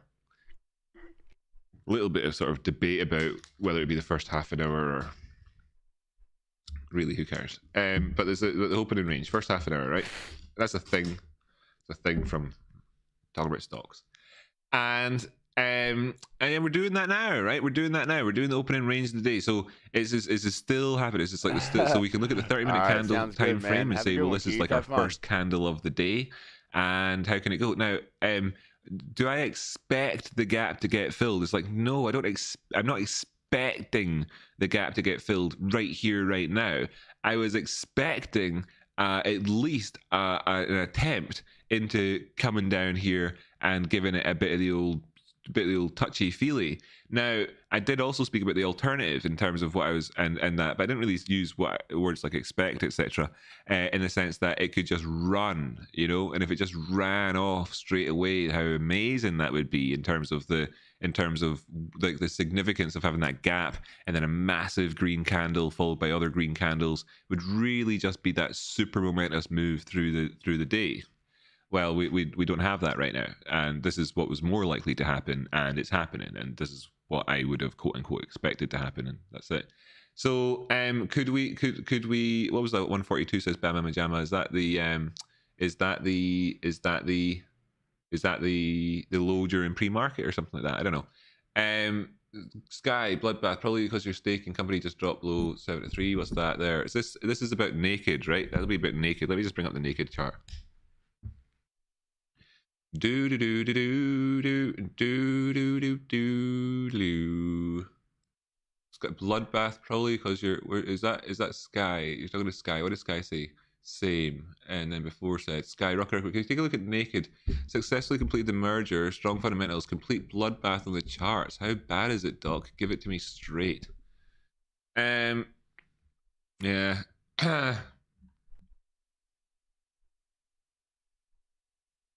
All, what does that say? All time ends. Sometimes you really need to be there to hear what I'm saying at the time to be able to read my handwriting when I'm using it. Like all time lows. That might be it on a different time frame. All time lows on a different time frame. Yeah, all time lows on a different time frame. Yeah. Okay. Yeah, no, it's crap, right? But let's just have a look and see if we can see anything positive, right? So, really, you know, charts are all about trends, right? You know, that's kind of what it boils down to at any given time. The more and more advanced you get at your technical analysis, the better and better and better you get at understanding trend, etc. But essentially, trend itself doesn't suddenly change just as a result of your understanding increasing. You know, it's not like downward trends, when you understand technical analysis more, become upward trends because of your understanding. You know, no, they remain as downward trends, you know, in that sense, and so it doesn't matter how good anybody gets at doing technical analysis in the world, it doesn't make this thing go up in and of itself.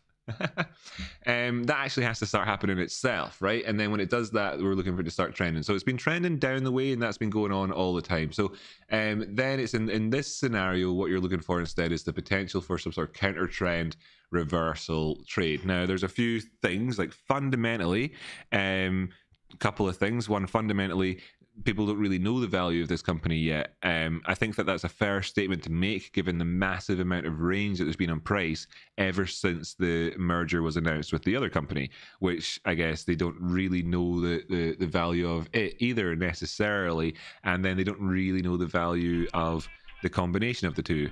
Now, look, the thing about it is that fundamental analysis, whenever you sort of quote unquote know the value of a company, doesn't fucking work anyway. So is the only people that use fundamental analysis are the ones who believe that technical analysis doesn't work, and the only people who believe that technical analysis doesn't work are the people who've tried it and failed, right? So that's a lot of people. Okay.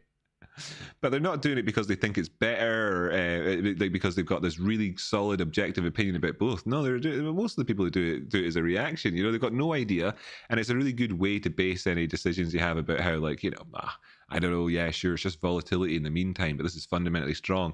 And at least the phrases like that one by Burry, which is laughably stupid. I was early, but I wasn't wrong. It's like, nah, mate, you were wrong, right? That's what being early is. It's being wrong. It's like, so if anybody were to have gone long on Naked, you know, in terms of this, just here, and then it went down, well, yeah, we were all wrong about it because it's just been crap, right? Except we were right about it in the sense that for the last ages we've been talking about this being in a downtrend, and it is, and that's technical analysis, right? So we were right about it in terms of the technical analysis, and then whenever we got into it, we were just wrong, right? Because it was just wrong. So the question is then at this point, like, would we still be wrong? Could we still be wrong, etc.? What will happen? Is there something potential for us, right? These two lows in here, potential double bottom for us. A bit of bullish divergence here overall. This was a bit weird in the sense that it opened lower and then pushed up. So I don't really like looking at bullish divergences. I don't know if I said bullish or bearish. I meant to say bullish. Divergences when there's not a low, but we can see that we're coming in here to kind of form in one. At the very least, they'll probably get an equal low. In which case, you know, you've got your bullish divergence there, except we're still in the negatives territory. And the ADX is, of course, ticked towards the top side, you know, showing us that there's a bit more strength of trend in this area. Really do need to see this, of course, fail as at the 40 line, like it looks like it's doing. And then for this to tick around, for us to be down at these extreme lows and not get a bounce is kind of somewhat unusual. But then again, like I say, nobody really knows. A lot of uncertainty with regards to this. Stock, yeah, overall, it could easily turn around. It could easily turn around from here. We've got a gap up above. No, I tried calling the water department twice already. They won't answer. It's not so much about. It's not so much about how the analysis. It's not so much about whether or not a gap will be filled. He's like, okay. Right. It's more about what happens to prices when the gap is filled. It might break it open. That is what's important. It's how prices react at the time. Here's a gap on the chart here, which you can see. Now, if the prices were to come up here and fill in this gap, what would happen? Like nothing, you know. But if the prices were to then go on beyond it, then it's very, very, very good. Very, very, very good. Now, let's just say, how can you make that assertion, Rocky? And I can look back and I can say, well, here was a gap, right? Did we go up? Did we fill it? Did we do? How did prices react when they got there, etc.? Prices came up, they pushed a bit into it. It looked like maybe they could go on and fill it. They didn't, and they slunk away off then thereafter. Here's a tiny gap, tiny one. Filled in immediately, but we didn't actually take any structural areas out and start to trend, unfortunately. Likewise to this tiny gap, filled in but didn't start to trend. It was just like a tiny one. So then you can see the difference between sort of breakaway gaps and just tiny gaps. And then you can see the difference between tiny gaps that just get filled dead easy, and then breakaway gaps that might have some sort of extra meaning in them. But it's also the common denominator. Those are two different things. But what's the common denominator? It's about how prices react whenever they fill them, not as to whether or not it will be filled, not as to blah, blah, blah, blah, blah. There's a common denominator there. So when somebody says, will a gap be filled? The answer is always, it's not so much about whether or not the gap gets filled. It's always about what the prices do when they get there. Do you understand? Because I'm telling you here, this is it. Like, this is it. You don't get, you literally go and you can read every textbook out there, talk to every expert out there, do everything you want, and you'll not get anything better than this information about it. So, like, I'm trying to give you the understanding, and this is the understanding that comes from having done this for a long time. And then, so this is the understanding that people eventually seem to arrive at. If you do actually look out there and find anything better about gaps and all the rest of it than what I'm talking about, then let me know. And if I had to give some credit to somebody out there for having done good work on it, then I would do that to John J. Murphy. Right, okay, so all this sort of stuff, right? But anyway, so looking back, another gap, blah, blah, blah, blah, blah. Now, a gap in here, we filled that one. It was a bit more significant, perhaps, and you can see we filled it, but it's more about how the prices react when they get to the gap, etc., etc. Here we had a gap, we filled it. It's more about how prices react when they get to the gap, and we pushed a little bit higher. Maybe putting a higher low, we did get a little bit of what looked like trend in action, but it kind of ultimately failed at what was a higher time frame support and resistance zone. Okay. Now, actually, this was up here whenever we put in real big highs at 90 cents. This was really recently, it's just 9th of November. But of course, and then since then, it was 90 cents on the previous chart, became 14 cents here. Since then, we've dropped down. This was 42 cents on the previous chart, became $7, and now we're down here at $3.93, and it's just, you know, a complete and absolute travesty. This has been a very, very, very unsuccessful thing so far for everybody who's a quote-unquote investor in this company. It's been very, very, very bad. And it did feel like that, right? It did feel like that weird thing, bra company with an electric vehicle maker, and presumably, and I spoke about this a lot of times, the only kind of benefit they were getting out of it was to do with, having to lay off a bunch of admin staff or something like that and get some efficiencies that way. Wasn't quite clear about how things are going. Slightly strange setup with regards to the stock split needing to happen and the 7-to-3 ratio with the shares being merged, which was agreed well before the prices actually settled out. So really kind of like, you know, a bit rubbish for people, and it's not that much of a surprise, because these things are often called capital markets, right? And the and why they call them capital markets, because companies can have a market capitalization, a market cap, and a market cap allows you to extract value from the markets. The bells just rang outside. That means the opening range is done. I'll go back and check GME in just a second for folk. But anyway, that's it. So this is obviously exploited that capital, those sorts of that market so well. It's not actually, these things are generally not known as capital markets. They really, not really, but you get the point that I'm trying to make. Capital markets is to do with money. Anyway, yeah. So if we fill in this prices here and get some follow through and able to start to trend, then it will start to look extremely positive for at least a movement back up towards one of these previous targets. Taking in my my Fibonacci from before, you can see that, well, if we were to go up and take out these other lows and start to challenge in this area, we'd be above the 236. We'd be able to aim up towards the 618 golden pocket. That would bring us into $9 or so per share, which would put us back into roughly contention with where the most buying and selling was done. So if you think about this thing, it's like there was a lot of kind of a dichotomy in terms of the thoughts in this company. Either it could be worth all the way up here at the $10 area post merger, or either it could be worth somewhere down here that we don't know about yet. So, and it turns out that most people think that it was over the period of time here, thought that it was going to be worth this much. Fair enough, you know. And in reality, it turned out that then thereafter, most people actually operated like it was worth this much. So there's been, so what that shows you is like very little belief in this company and very little positivity. But they've literally just done merger, and we know that fuckery is afoot. It needs to be, because there's so many shares out there. So many. There were literally so many. They had to do reverse stock split. There's so many shares out there that you know you can scoop them up and whatever. So there's fuckery abounds, you know, and people are looking to say, how much do you actually own? Like, we kind of have a rough idea that I own half the company, you own half the company. Who owns who? So we're kind of equal. But actually, it's all really noisy and hazy, and we're looking for that to settle down. If this starts to trend up the way, that's very good. You can see that happening. Take out that area that's taking out the 236. If we're to draw in another Fibonacci, then that gap is going to exist at 236 between this high. I just missed it there, damn it. And that low. Let me fix this so you can see. And there you have it. So taking that one out leads up towards the next 382. That's just a typical Fibonacci retracement. And again, it just goes to the story of it's not what happens about whether a gap gets filled, it's about what happens when the gap is filled. Or if the gap is filled, or what happens to prices when they get there. Right, going to go back to the other chart there. I'm sorry that Sky, was it Sky that asked? I didn't give it to you. I didn't like hold, like, you know, tell you if it was rubbish or whatever. Like, don't hold back. I didn't give you like the rough treatment so much.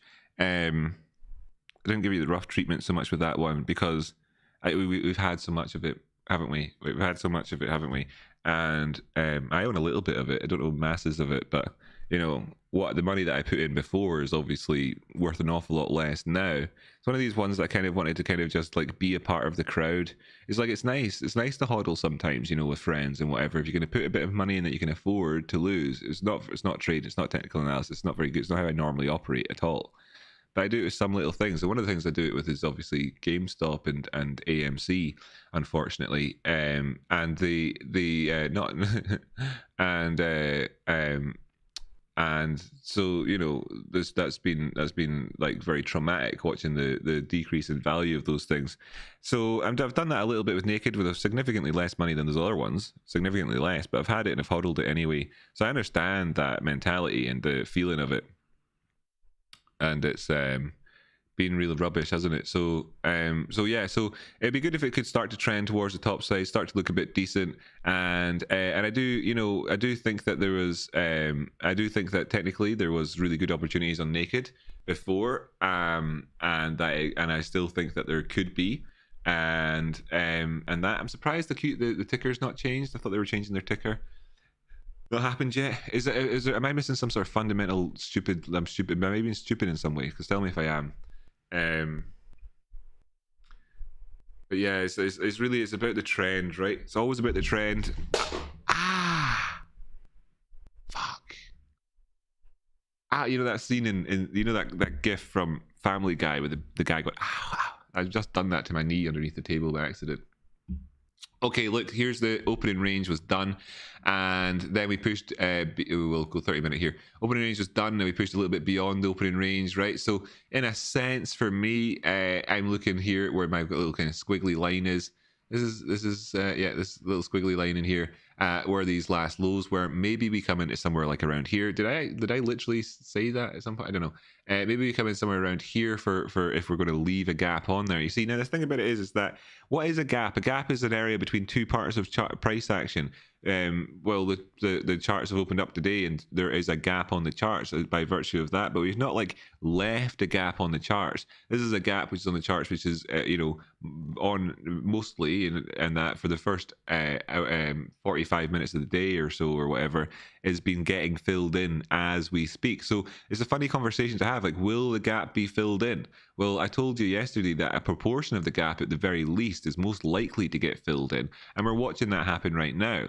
If most likely in a sense of like it just purely statistically on gaps, do gaps get filled in? Well, yeah, right. So so if that happens, am I that scared about it? Well, it's about whether or not what actually happens after, like what's the reaction to it. That's the key point. Coming back in here and filling this in, no big deal, right? But leaving this on the charts, going away off and filling it in later, and then getting follow through afterwards is very negative, extremely negative. What would I rather if I was of those two options? I'd rather have it to get filled in now and a little bit of follow through now, even like now, that and then go up and not come back and not look at that, than to be looking back at this and having a psychological impact of filling in that gap, which then increases over time. Absence makes the heart grow fonder. So what are we looking for to happen here then? Well, I mean, it would be nice to leave it on here so that in 6 months' time, the prices of this thing up hundreds of dollars from where they are now, we could look back and say, wow, there's that gap there. If we ever fill in that gap, then that's pretty negative, Ooh, that's quite a ways away. But that's our last, hope if we do go that direction. Ryan Seeley, you're a very generous man. I really appreciate you being a part of everything that we do here all the time. Thank you so much, Ryan. Really. And you put in $49.99 super chat. Thank you so much. YouTube thanks you as well, by the way. They take 30% of that fee themselves. It's amazing, isn't it? So thank you so much for that super chat, man. Rocky, you genius. Top level gap lesson today. Thank you so much. Right? Really appreciate it. Catching up with the chat here for a second. Only long on Ethereum. Thinking about closing it out, but I haven't looked at my charts yet today because I'm a bit under the weather. Oof. My condolences on the death of a banana fridge. Oh, is the banana fridge kicking about in here? Where is the death of a banana fridge? Because that was funny. That was a good one. It's really good to get that. I was laughing a lot as Jimmy was doing his chat. It was so hilarious. There he is. Death of a banana fridge. Ticker bingo Fridays. No, that'll start again hopefully next week. I need to set up a spreadsheet, some sort of like something that can be managed by the community, like a Google spreadsheet, a Google sheet that's been shared with members of the community, so that I can update it at the time as I'm doing this stuff. I need to do that, and what I needed to do previously was to take the ones that people had already kind of bought and put them onto the spreadsheet and all that sort of stuff. And it's been a while, and it's hard to do that because it was all pieces of paper, etc. Now what I'm going to do is I'm going to make a new spreadsheet, an empty one, to start the whole process again where people can buy balls, etc. And just ask, just ask people. It's been a while, do you still want the ball that you had on previously? And I'll take your word on it, in terms of if it was what it was and if it deserves to be there, etc. So I do think that there's a couple of examples like Space Banana would still, I think, like to have AVAX on there because he thinks it's or Avalanche, AVAX USDT, because he thinks it's an interesting coin to look at, and it sure is. $89 though. Oh, that stings. Wow, that stings. We had a wedge. Ooh, what? I'm looking at those lines and saying they must have been a wedge, but yeah. We had a wedge over here, right? Broke out of it. Things got complicated. Talked about the retest here and the potential. This big pivot point in the market, pushed down, came up and never really managed to recover at that point. They're just there as it happens. But look, we got a big old flash on the charts there as well, and that got filled in. So yeah, we came up, we filled in the flash. Sure, we were going to do that, but we weren't able to push on, get any follow through thereafter. We would have taken out that 113, and then we just pushed on down the way. Wow, interesting. Pivoting in for a higher low overall now. It's a shame that this one's not like, you know, way up there in the $200, $300 areas, etc. at the minute. But it's an interest. It was an interesting one at the time, and it'll be interesting to get a look back. So you can tell me if you want those things that we talked about in the past to be on the sticker bingo, and then we'll be moving more towards that anyway, right? Because there's a lot of people out there.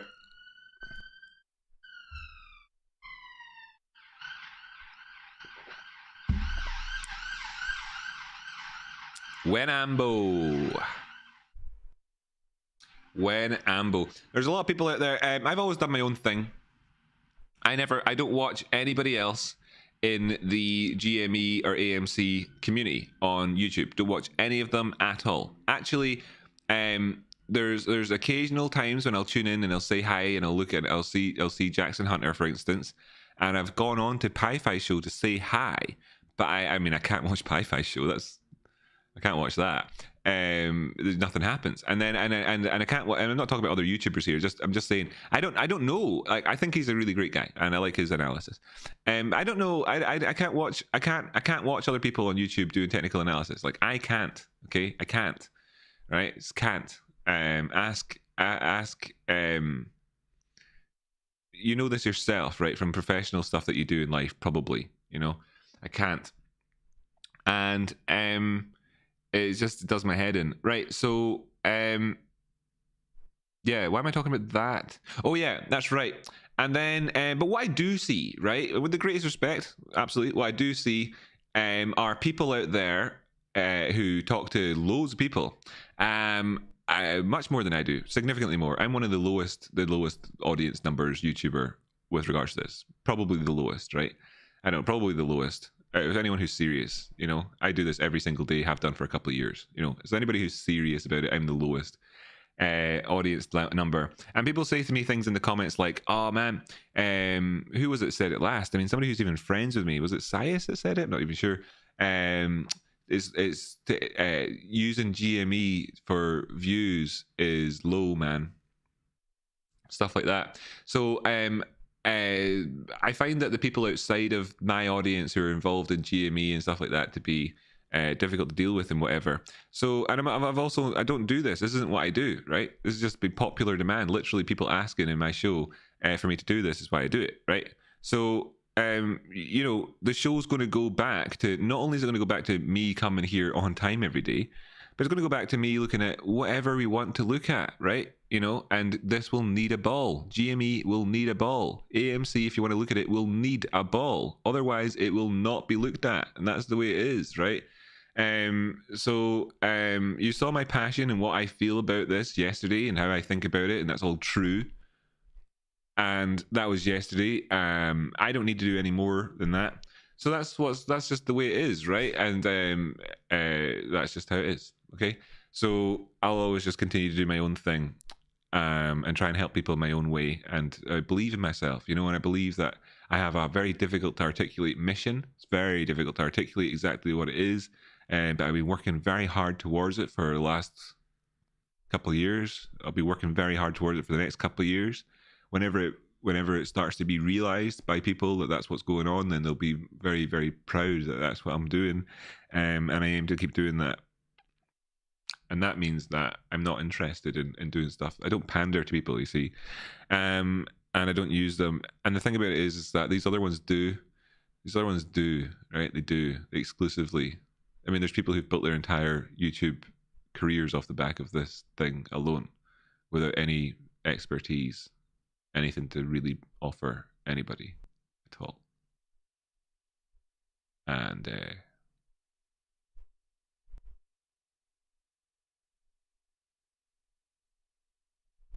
I hate being their contemporaries. I actually hate it. I hate it. I hate it so much, being their contemporaries. I hate it. I hate it. I hate it so badly that even thinking about it now makes me want to hit the end stream button on my show. I hate it so badly, being a contemporary of these people.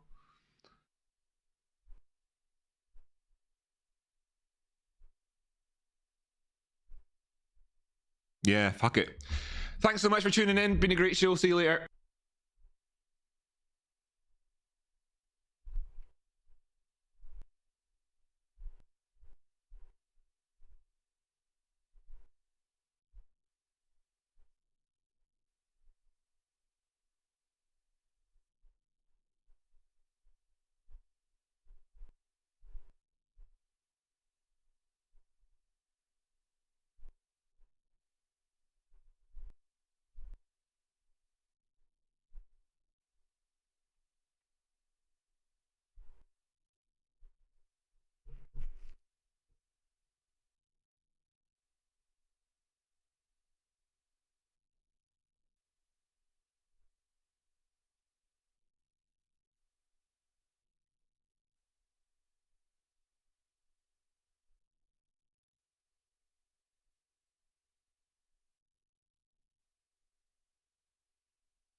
Wow.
How we doing, Bill?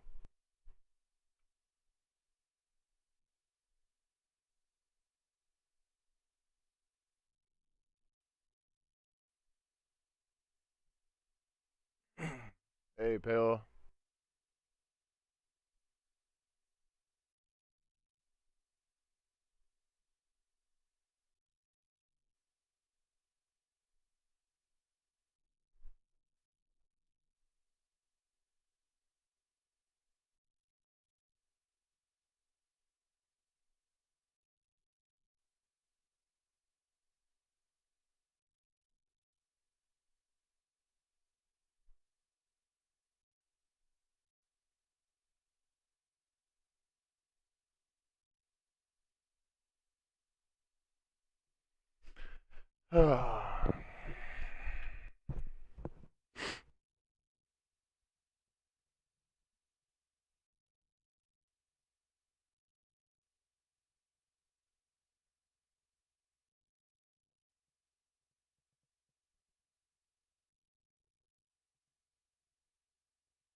Not doing too bad, man. Not doing too bad.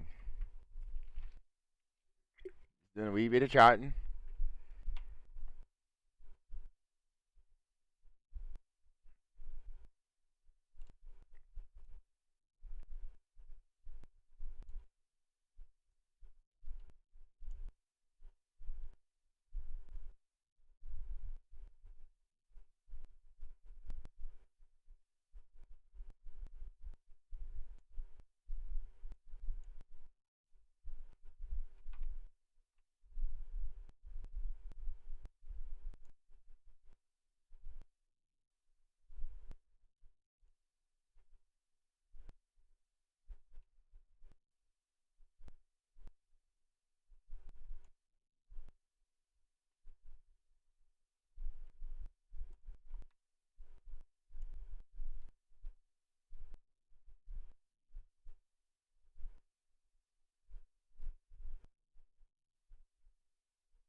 Damn you, Rocky, being right. 143. Damn it.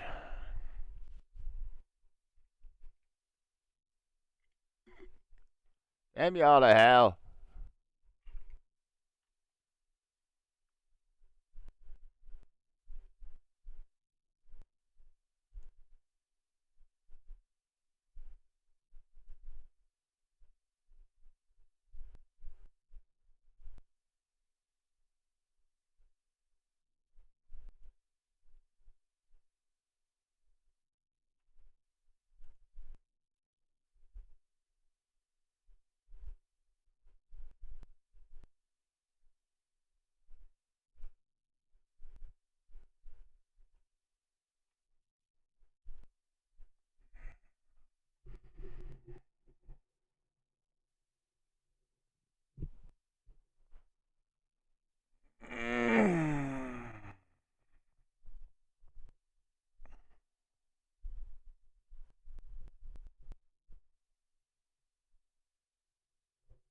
Good stuff, Rocky. Good call on the 143. Good call on the 143, man. Legend.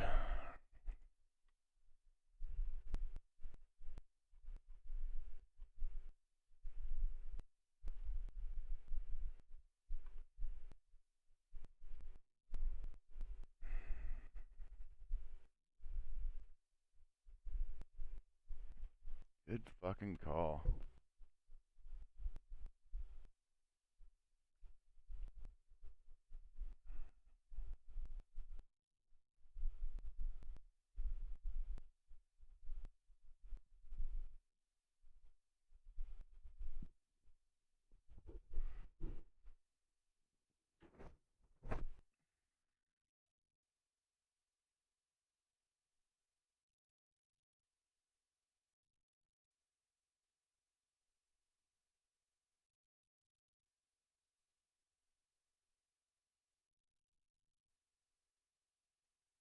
He kills it every day, man.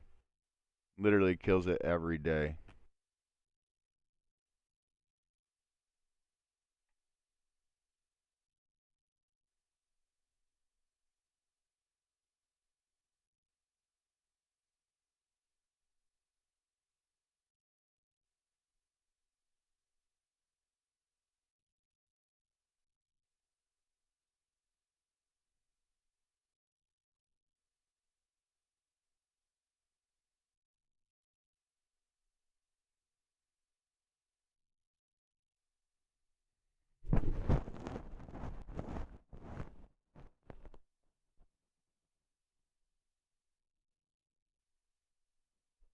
That'd be the 886.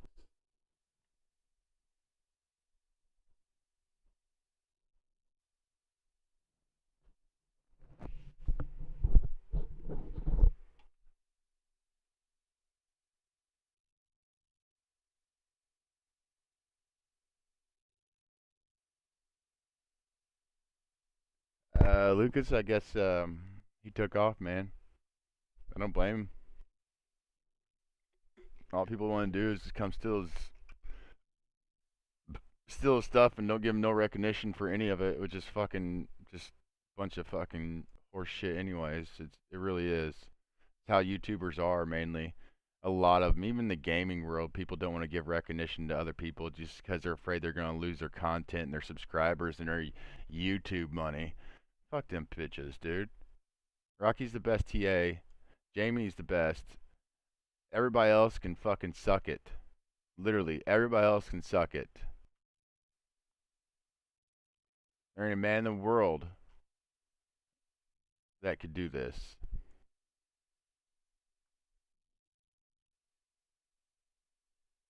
On YouTube besides them two.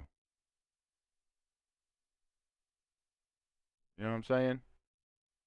Ain't nobody in the world can do these.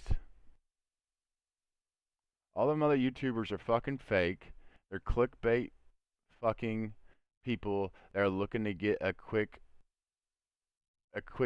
piece of the pie. You know what I mean? While it's going. They wrote it out, and they're going to try and write it out again for another year. Be like, look, guys, I told you, look. You are following the course, right? I'm in it, yeah, Lucas. It's great. I'm telling you guys, if you're not in the course, you need to be in the course. It'll change your fucking life, and that's no joke. That's literally no joke.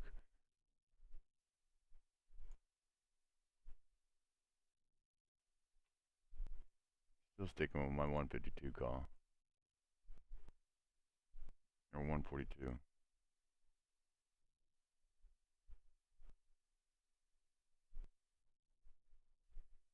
Well, and that's another case, like when Rocky streams and him being over there, and everybody's like at work where he's from. So when Jamie gets off stream or Jamie gets on, everybody from the States are getting off work. Everybody from the UK are getting ready for bed, and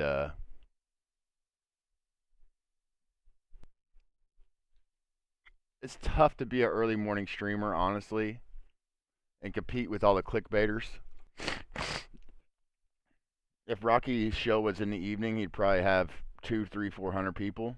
Like, but like the early morning shows are fucking amazing. He should be having 30 to 50,000 people watching him at a time. Not no stupid trades or no fucking Andrew Mo money. Who the fuck does people think that like those guys are cool?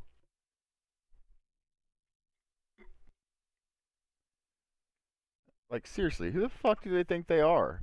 I think, oh man, like I could do this, make a whole bunch of money off people, and we're cool. Just put a clickbaity title. There's one for it, but money, man. Trying to my way. Well, Lucas, there's no problem. Like, if you have any questions, man. I mean, this is a community effort deal. If you have questions on something, man, you can ask anybody in the chat. I don't mind trying to help out and and and helping you see. I mean, we sat for 3 hours last night. 3 hours last night, and we did this.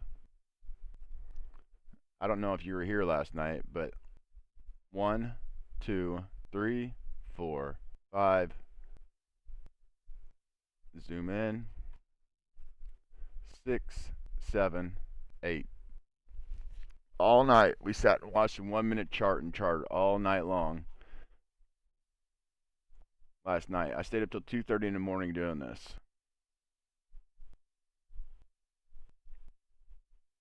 Then I said, "Hey, it's coming back down to here." After it hit here, well, you know, we had to push up and wham, bam, thank you, ma'am. We're at our fucking support/resistance now.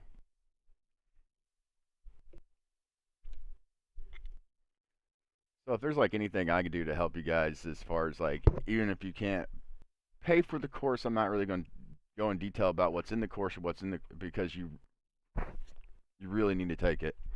But I can help you a little bit as far as like,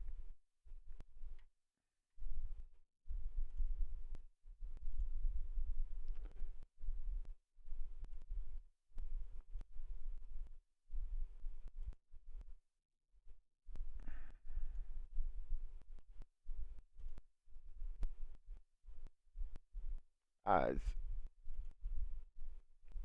in all honesty, like when Jamie and Rocky stream, I usually don't even stream.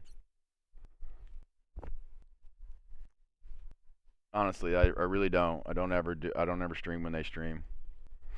The only reason I did today, I was watching him. I was getting ready to end it actually, and then he went off and ended it. I feel horrible streaming when they stream. I don't like doing that at all. Not at all. It's fucking. But all I do is keep it and watch them and try and send everybody to them. I'm just trying to help them with a little promotion.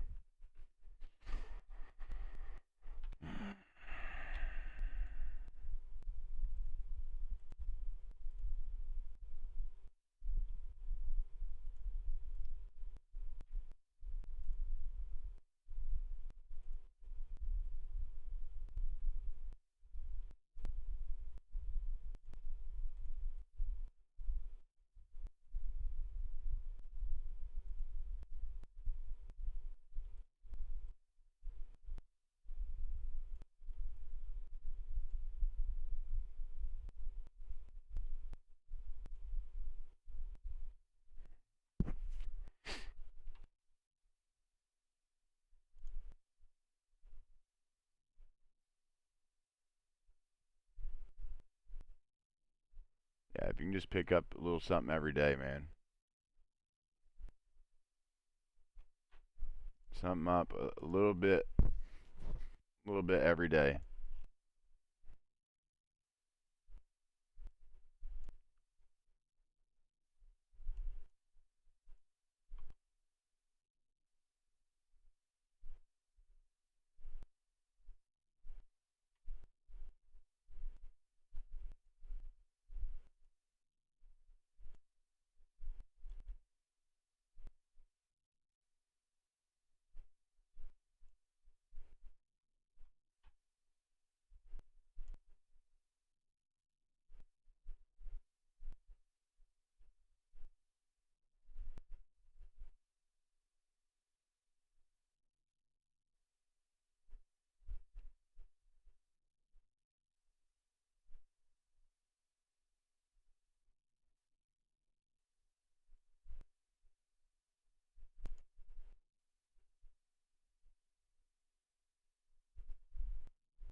Yeah, I mean, it just. Can we get a breakout here? Yes, we can. Can we? Can we?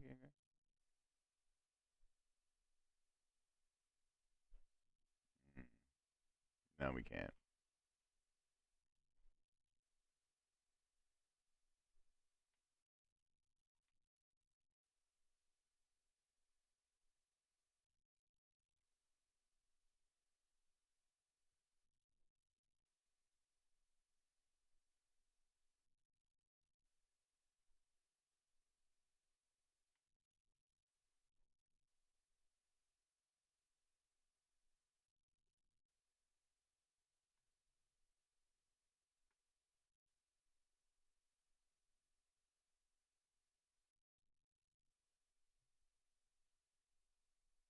All right, Critical. Have a good day, man. Thank you for coming by and seeing me.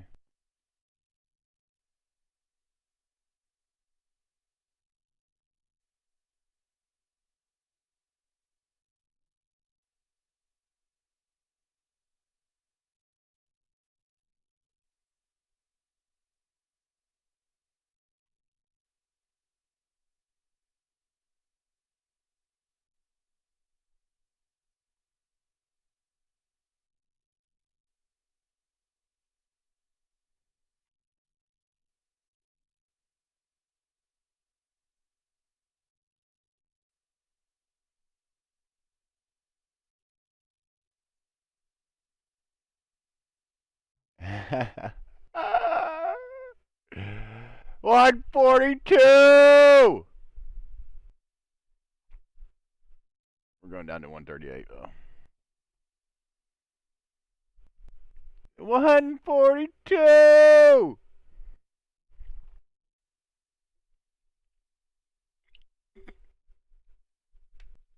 One 42.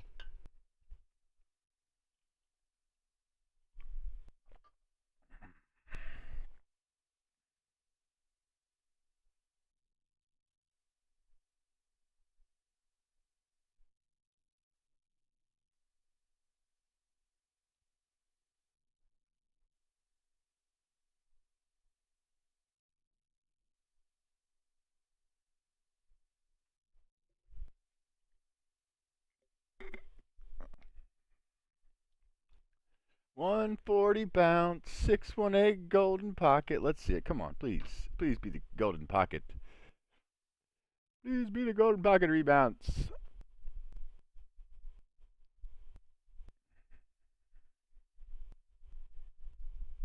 We really want to get above in that bearish control zone.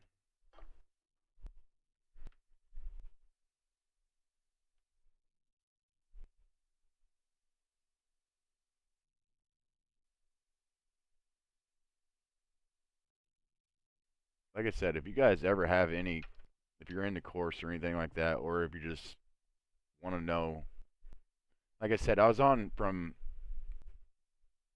8 o'clock last night all the way till 2:30 in the morning, looking at the 1 minute chart on LRC and explaining what I think I know. That isn't much, but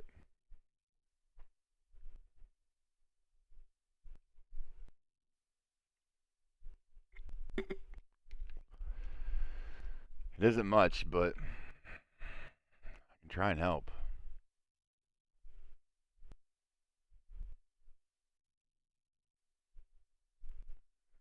But the only people that are really ever going to help you are Rocky and Jamie. I'm telling you. Those are the only two people that are really ever going to help you.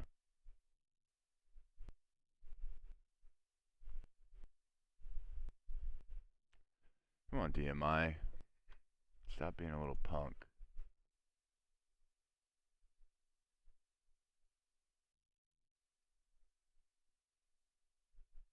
Back tested. Trend. We're looking good still. Still looking good. Okay, Hexo, how you doing today, Hex? Hexo's doing pretty good. I sucked, but whatever. Bullish divergence right here. Come back, push up. Hopefully we test the 382. Not even just a 382. Hopefully we test in there somewhere just to.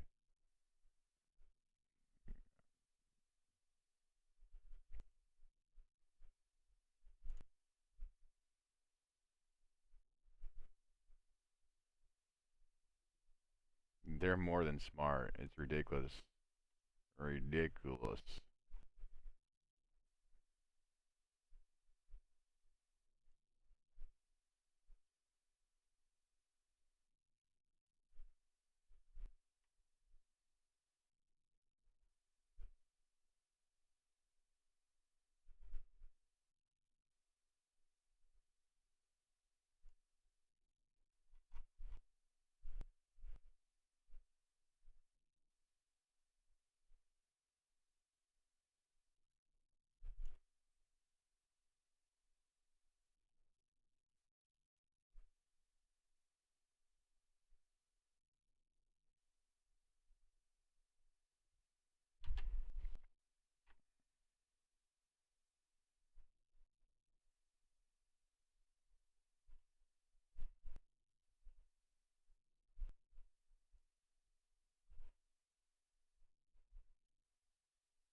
Waiting for the breakout of the downward wedge here.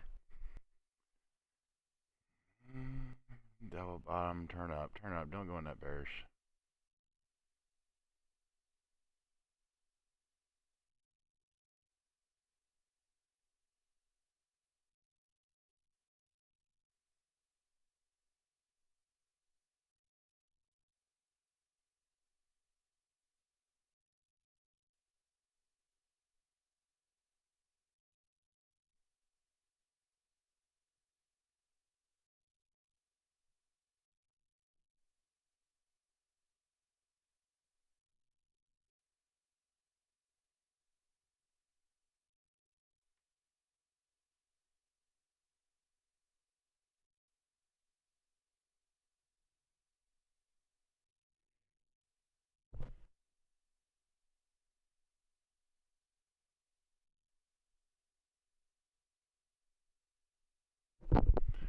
Looks like we're gonna go fill that gap. Looks like we're gonna go fill the gap. Good stuff, Rocky. If we don't bounce here, let me just fall down and feel it right now.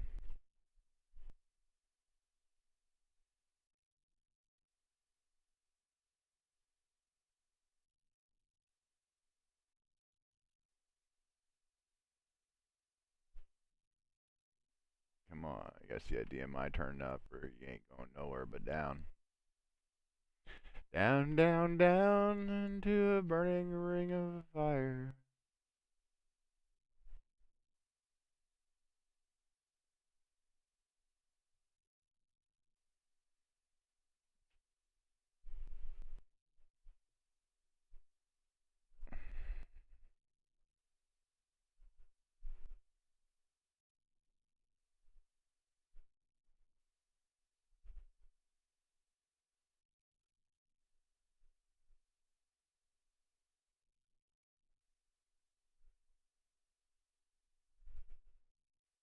Make you some more bullish divergence on your way down.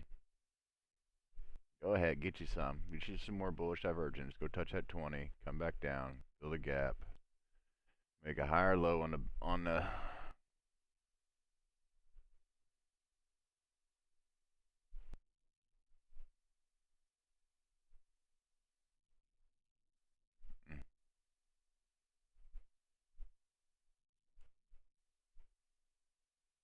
Come on, touch it.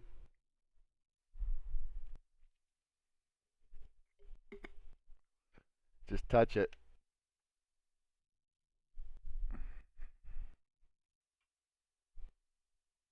All it's got to do is touch it. Then we're getting back up to our 144, hopefully. That would be cool if that broke out right there and we got up to basically like the 140. Broke out right there. Be nice. Oh, wouldn't it be nice if we could go just a little bit higher? What gap, Phil? Ain't filled it yet, brother.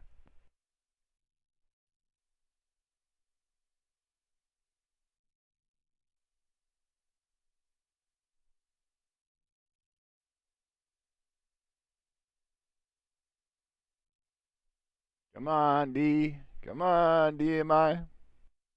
Our strength isn't there. The DMI plus is still down low. Really need to see that kick over.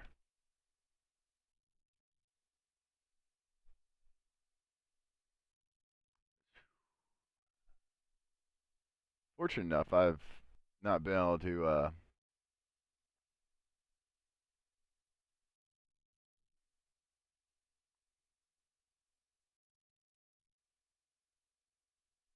fake out before the breakout, baby.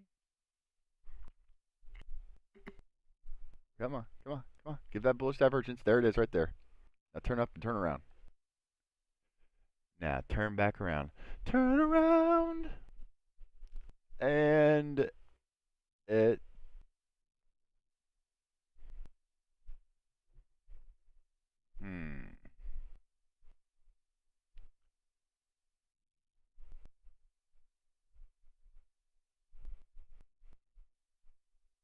Yeah.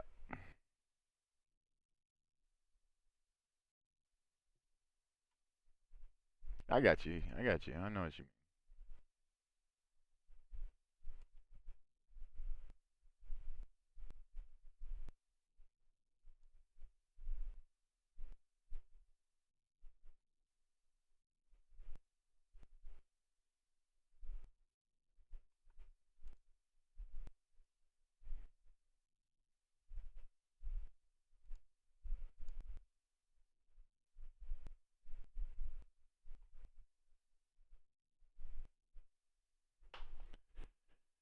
Oh man, how we doing, Corey? Doing good?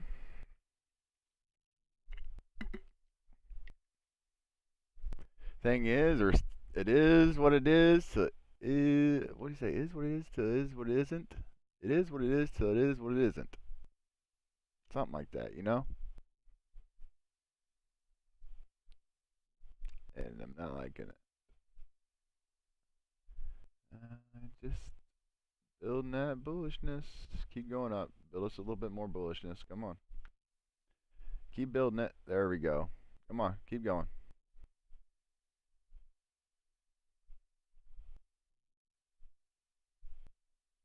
Keep going. We want it.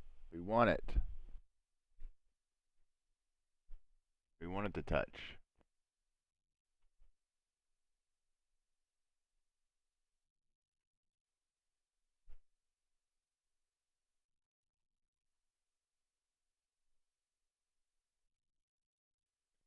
Damn, I'm good.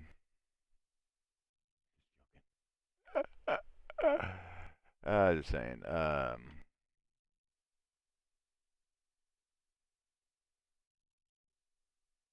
Come back, test the bottom of it.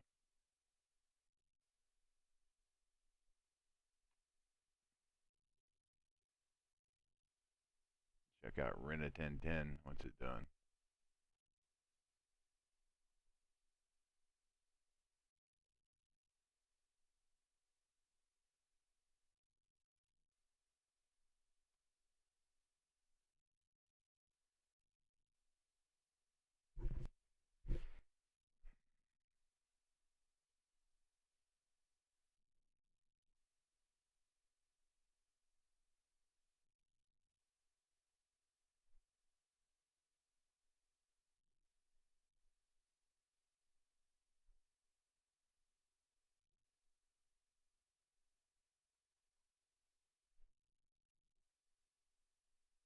It's a huge fucking buy.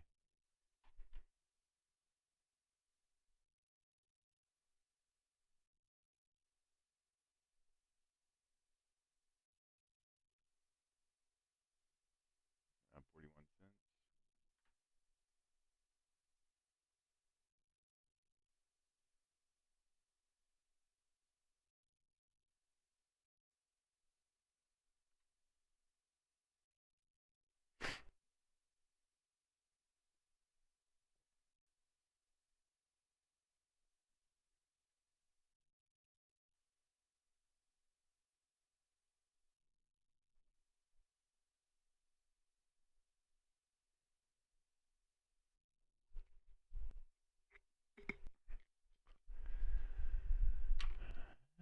Someone else.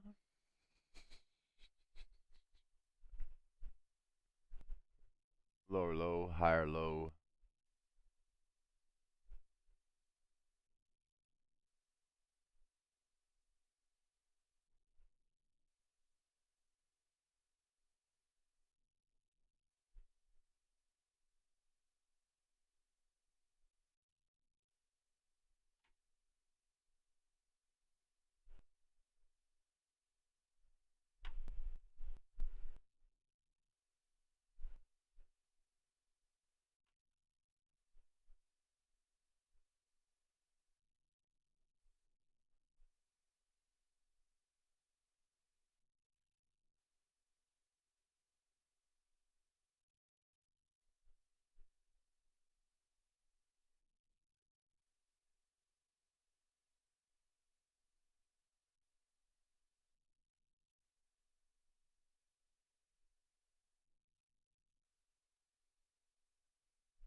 Uh,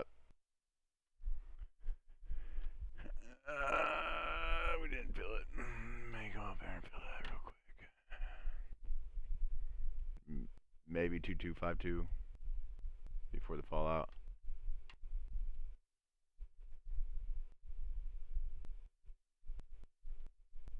Yeah, you may get 2252 maybe.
Same the right measurement anyways. What the fuck am I doing?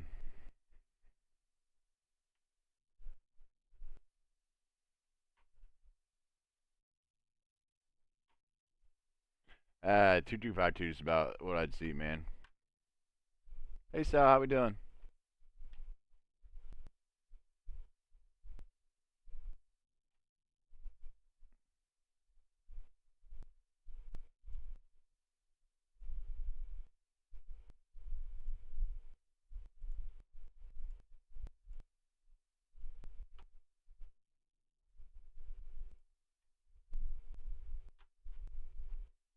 Tesla.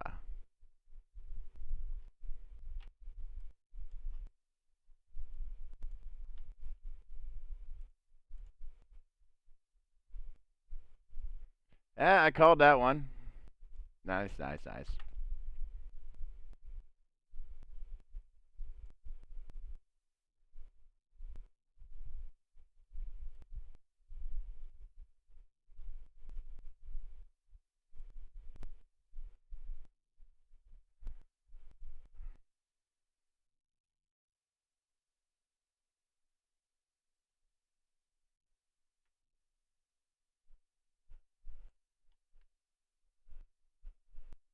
Come on. Yeah, I mean, short term. Like, really short term. Yeah, really short term, man. I'll look at it again here in a second, but yeah. A big old flash down there is kind of scary. And kind of scurry.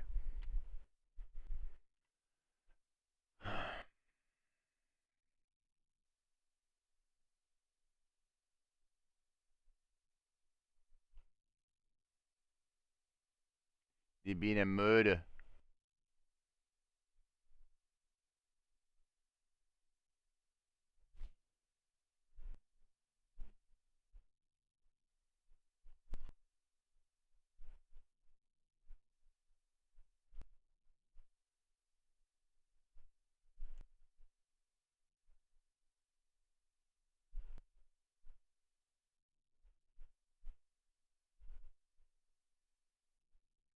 Fuck you, Meet Kevin, and telling people to buy this stuff.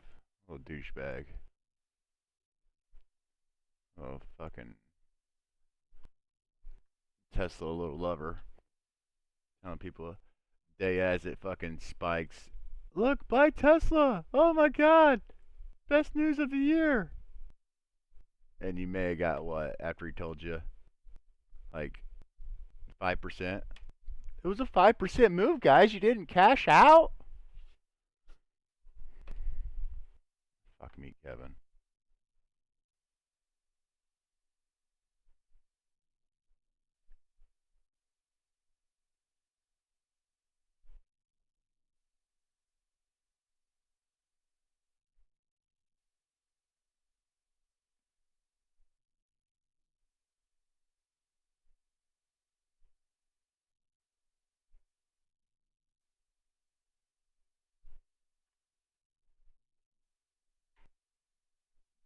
Yeah, I'm sticking with that.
Gonna do a little consolidation through here. It looks like.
Oh yeah, that's awesome.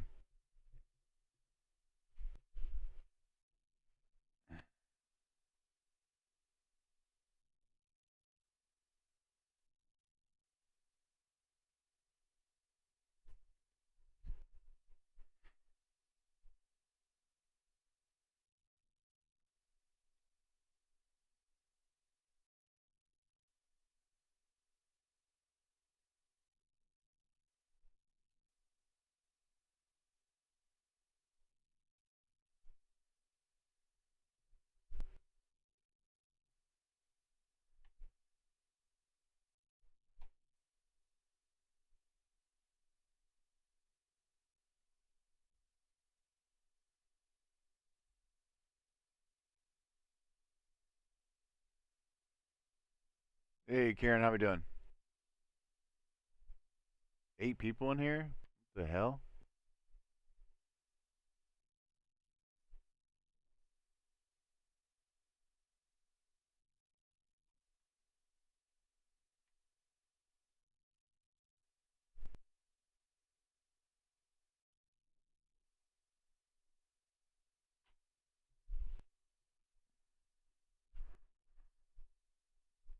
Smash it.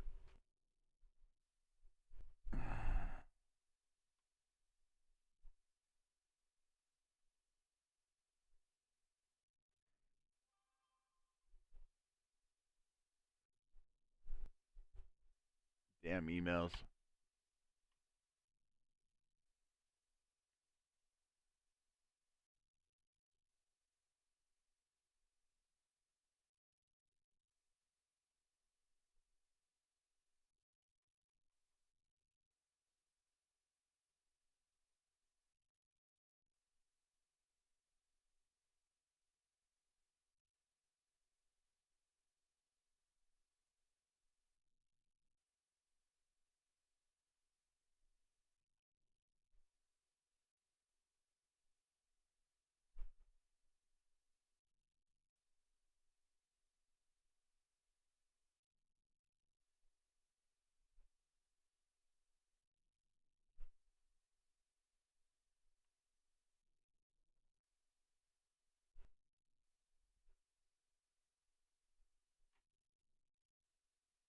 There you go. What up, Dober?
Hey, you want to see the circle pills on LRC?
I like being below those. Way down below. Oh, oh.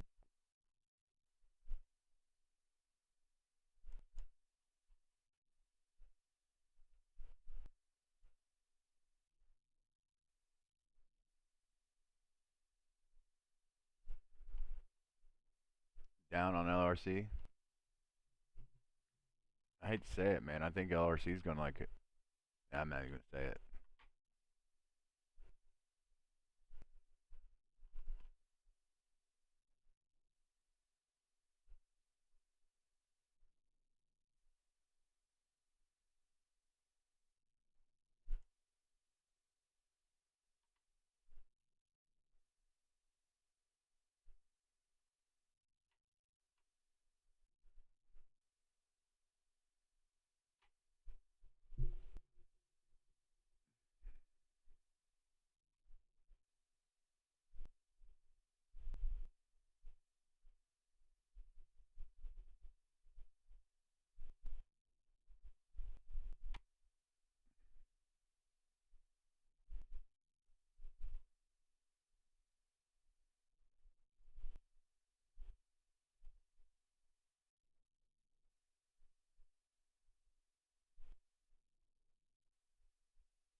Right? Oh, fucking bastards.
And 18, 9 p. Anybody want to look at anything? I'm just kind of just scrolling through stuff, man. Honestly, I don't know.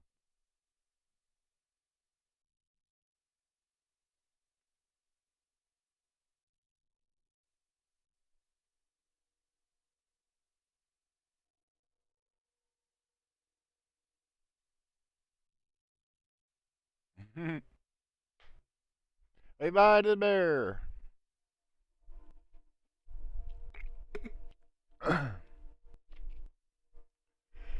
Just go down there, make a new low, make fullest divergence, please. Just drop down, do it. Twitter.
Yeah, I interviewed for a job. I turned it down.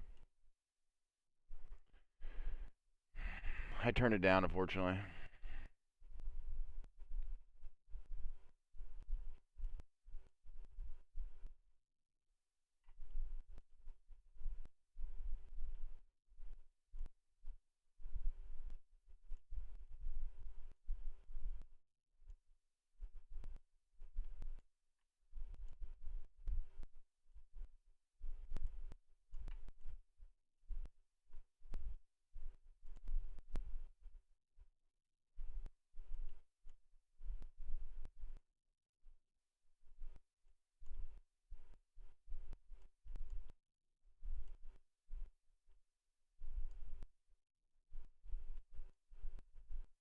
Yeah, it was for the mines, but not going back.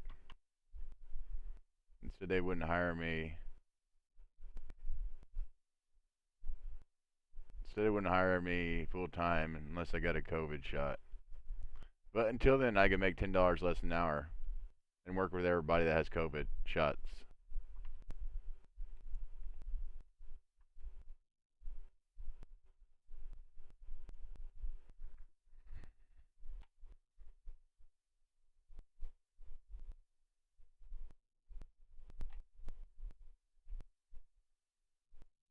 Twitter's nice right now.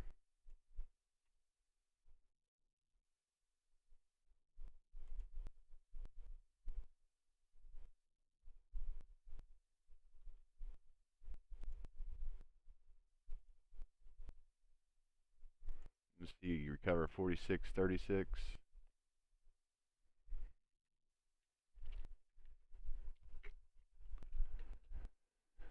On the daily, the dropout.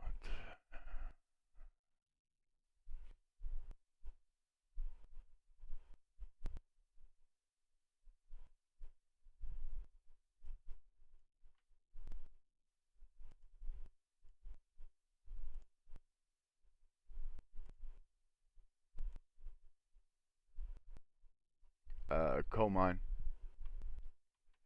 Coal mine, coal mine, coal mine. Bearish. Not, hold on. I don't want to put that up there just yet.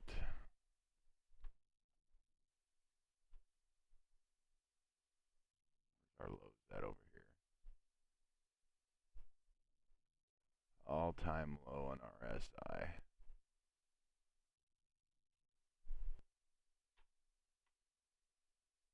All-time low on the RSI.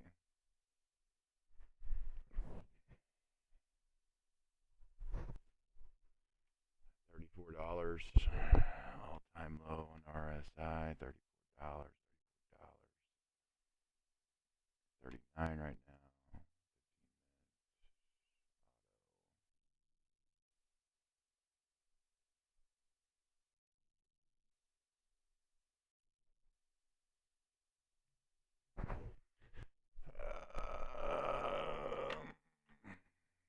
$34.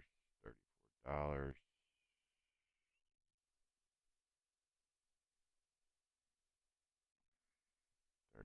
$34.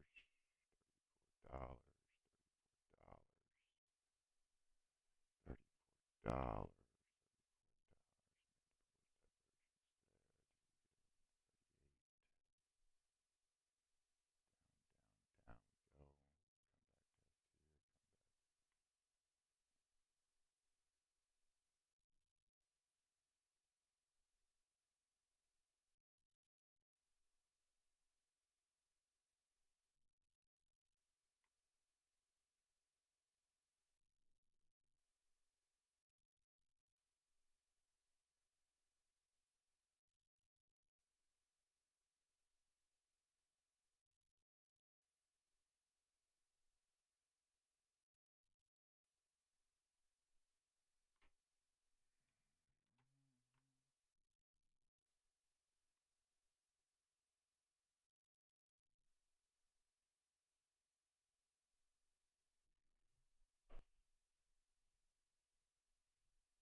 Yeah, 34. If it doesn't catch 34, you're looking at 27. Doesn't catch 27, you're looking at 24. What? Going live again.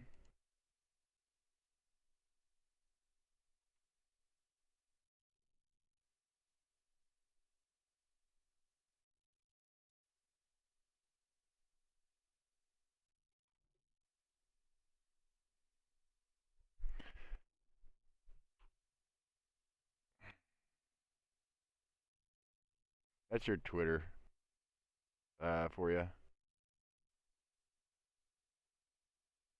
I mean, I'd like to say, no, honestly,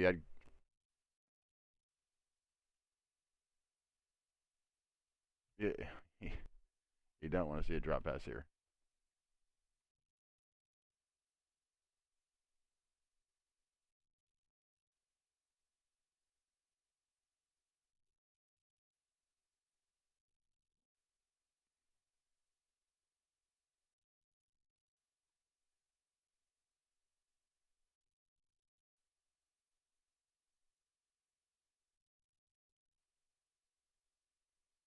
I mean, I'm keeping this thing tight.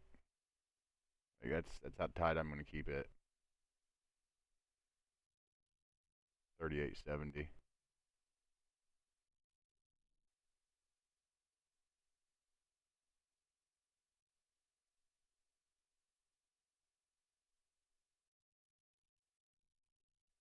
But it's good to have a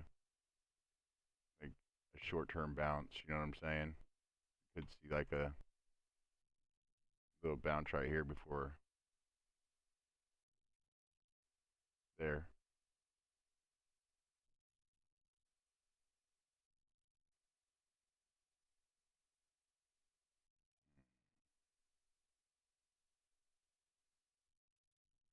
Still don't even know if that'll work though. Yeah, you may hit the top of the channel on this. I don't know. About all I can give you on that one. I wouldn't like to see it patch its low again. Being an all-time RSI low, I would not want to see it drop past that. Unless it drops past and catches.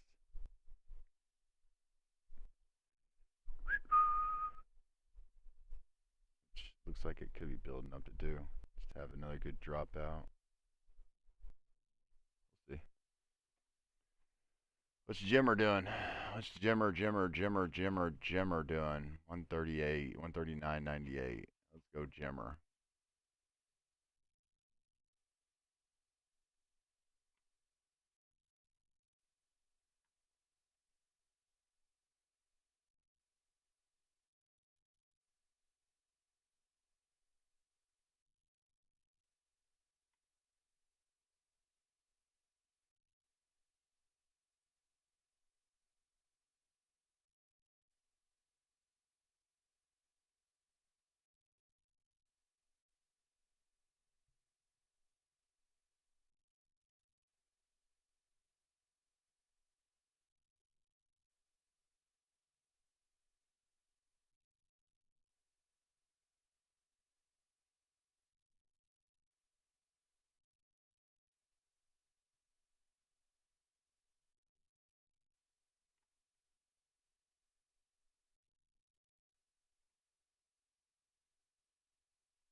Ah, that sucks. Feel that flash. 971 flash still needs to be filled on HT.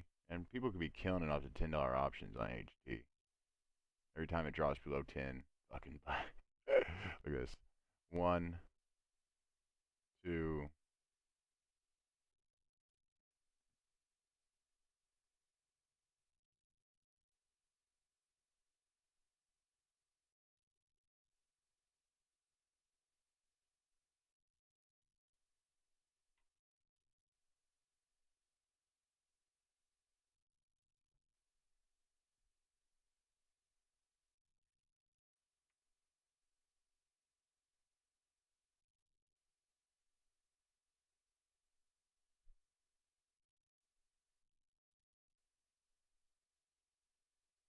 That's lovely, jubbly.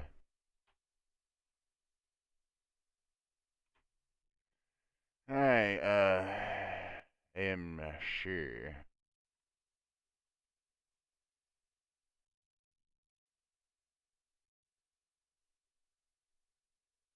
MC filled its gap.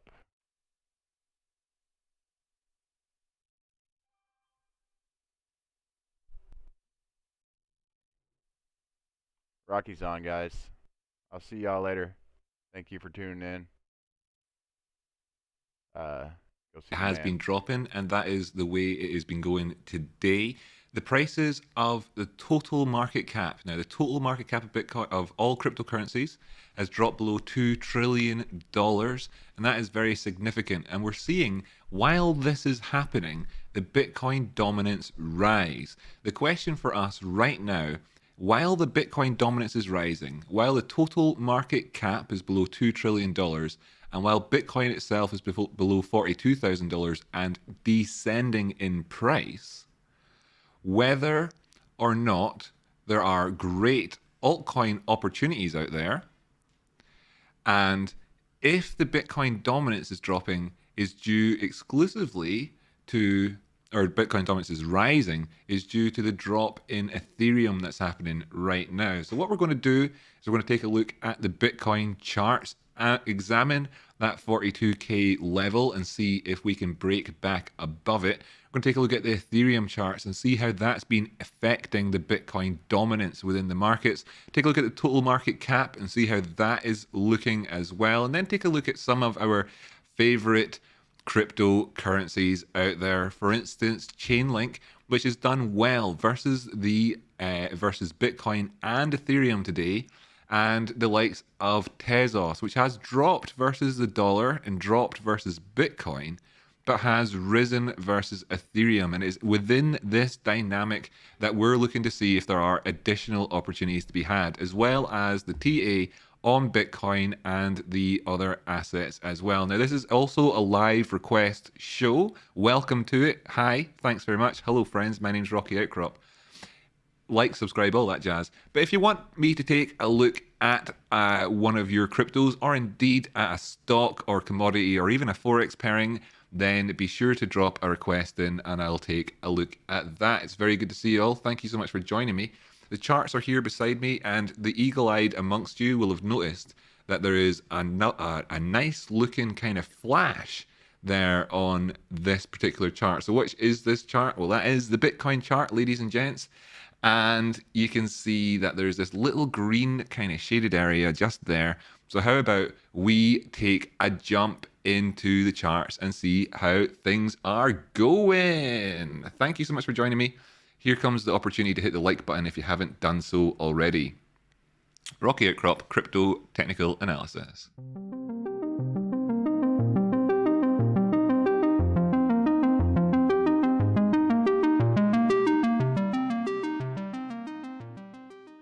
That's right, it's an opportunity to hit the like button if you haven't done so already. Just giving you that extra chance. Okay, over here, back into the charts then for us. Right beside my mouth here is a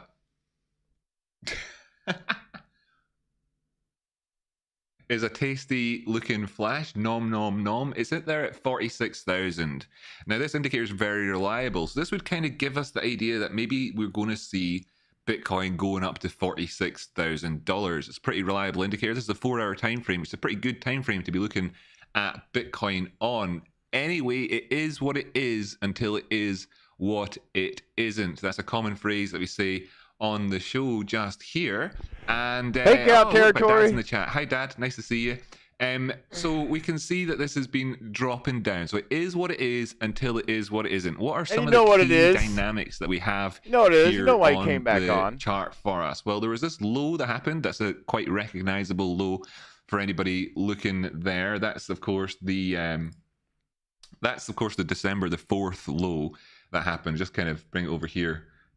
Right here is the December the 4th low that happened. And you can see that the prices have indeed dropped down, not only to that area where it did find a little bit of inflection just here, but a little bit beyond that price point. Bringing up the oscillators down below just to check in and see how like this trend is developing. You can see that we've made it into the bearish control zone, back out to the neutral line again on the RSI, and back into the bearish control zone. Of course, we're below the moving average on that indicator, and it doesn't look like it is. It doesn't look like it is in a bullish stance. This is a very bearish stance. So it is what it is until it is what it isn't. Comparing these last couple of lows, just here we can see that it did get lower on the RSI, and looking over here we can see that it did indeed get lower on the price action as well. So it's convergent on this time frame. There may well be some bullish divergence on a smaller one, and we'll check them in a second. Over here in the DMI, we can see that the strength of trend continues to increase, while actually the movements in price themselves have come towards this typical pivot point for us. Anyway, so we could get a little bit of kind of hopium out of that in terms of a turnaround.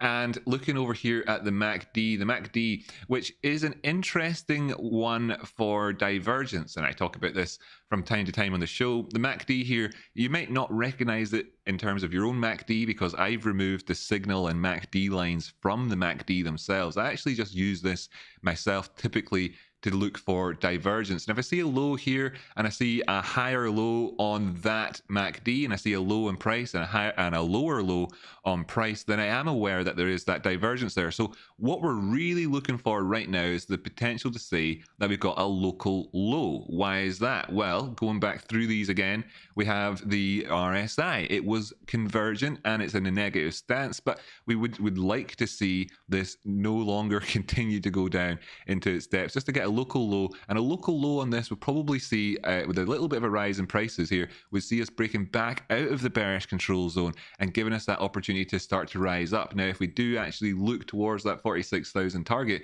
that would probably take us beyond that neutral line as well. So we'll kind of balance that out. If we're approaching 46,000 and we're coming up towards that neutral line at the time, then we'll be slightly less enthusiastic than if we were kind of above that neutral line as we were taking out that area, etc.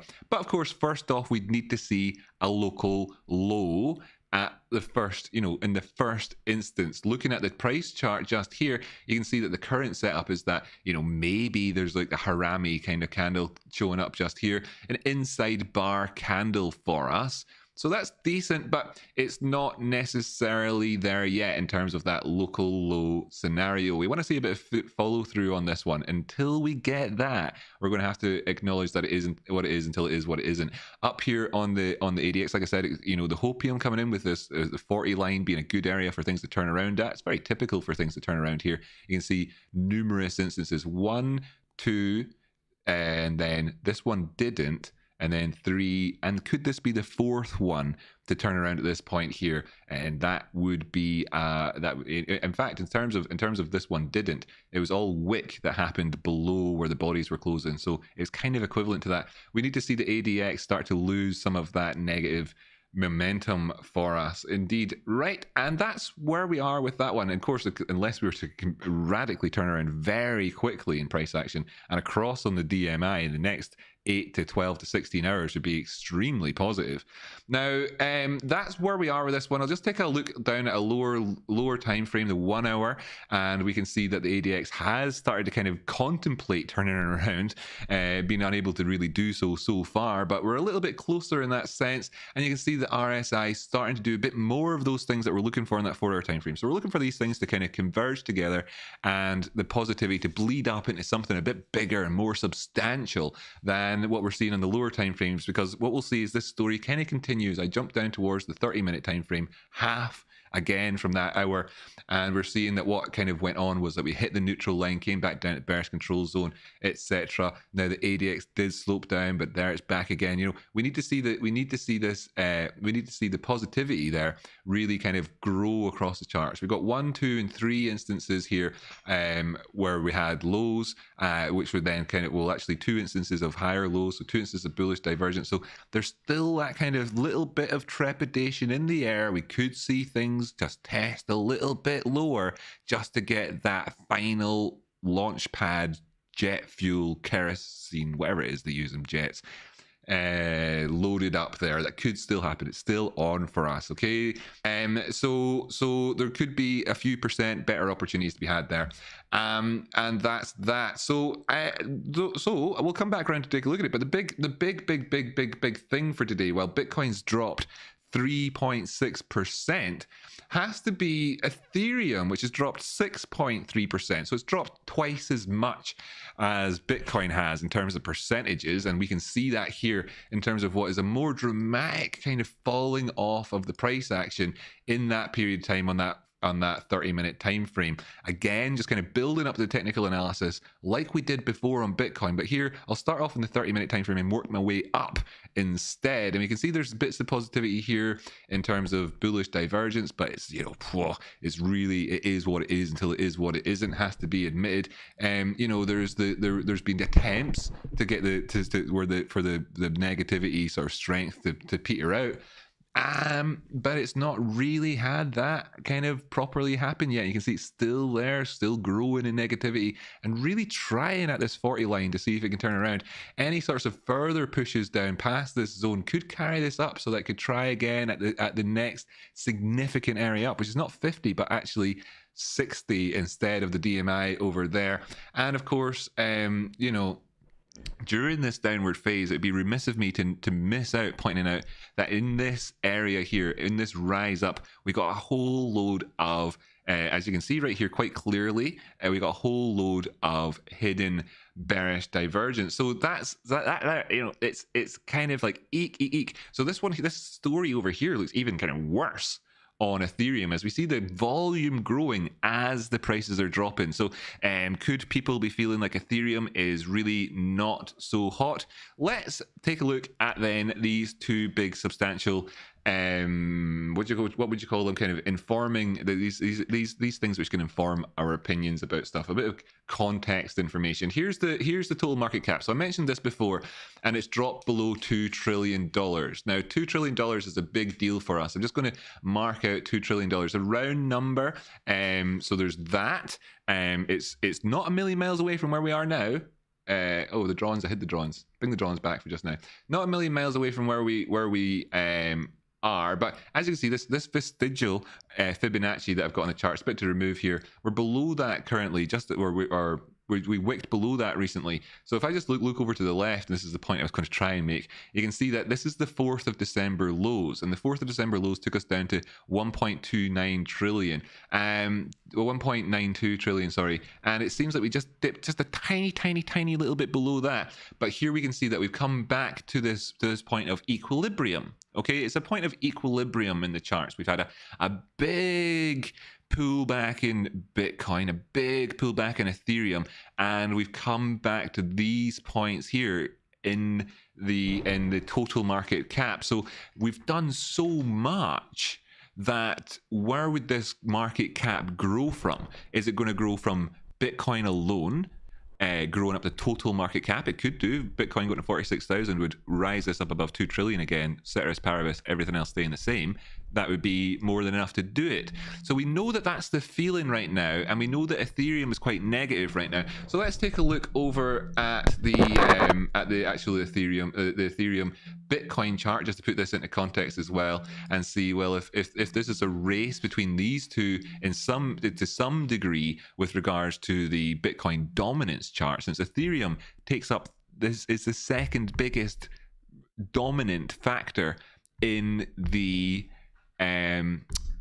crypto markets. It's by far the second biggest market cap coin, and with its negative malaise here that it's had, then this is a race in a sense between these two as to what will dominate the Bitcoin dominance chart, with which one's leading the other. Now, of course, the Bitcoin dominance chart is Bitcoin versus all other altcoins, but with Ethereum being such a heavy part of that, then of course it really is a race between these two in that sense. So this downward move here could be like one of those kind of rubbishy half-staff bear flags. I'm not a big fan of them, but if it were, then you'd be looking at this dropping down this kind of range again from 0.079 down to 0.075. So that's a point at 0.0 0.04 movement on this one, which should take you down to 0.07 ish if we were to just drop down again with that. And in terms of where we've come from since, etc., that would be taking us down to the 50% area. Where we are right now is at the 382.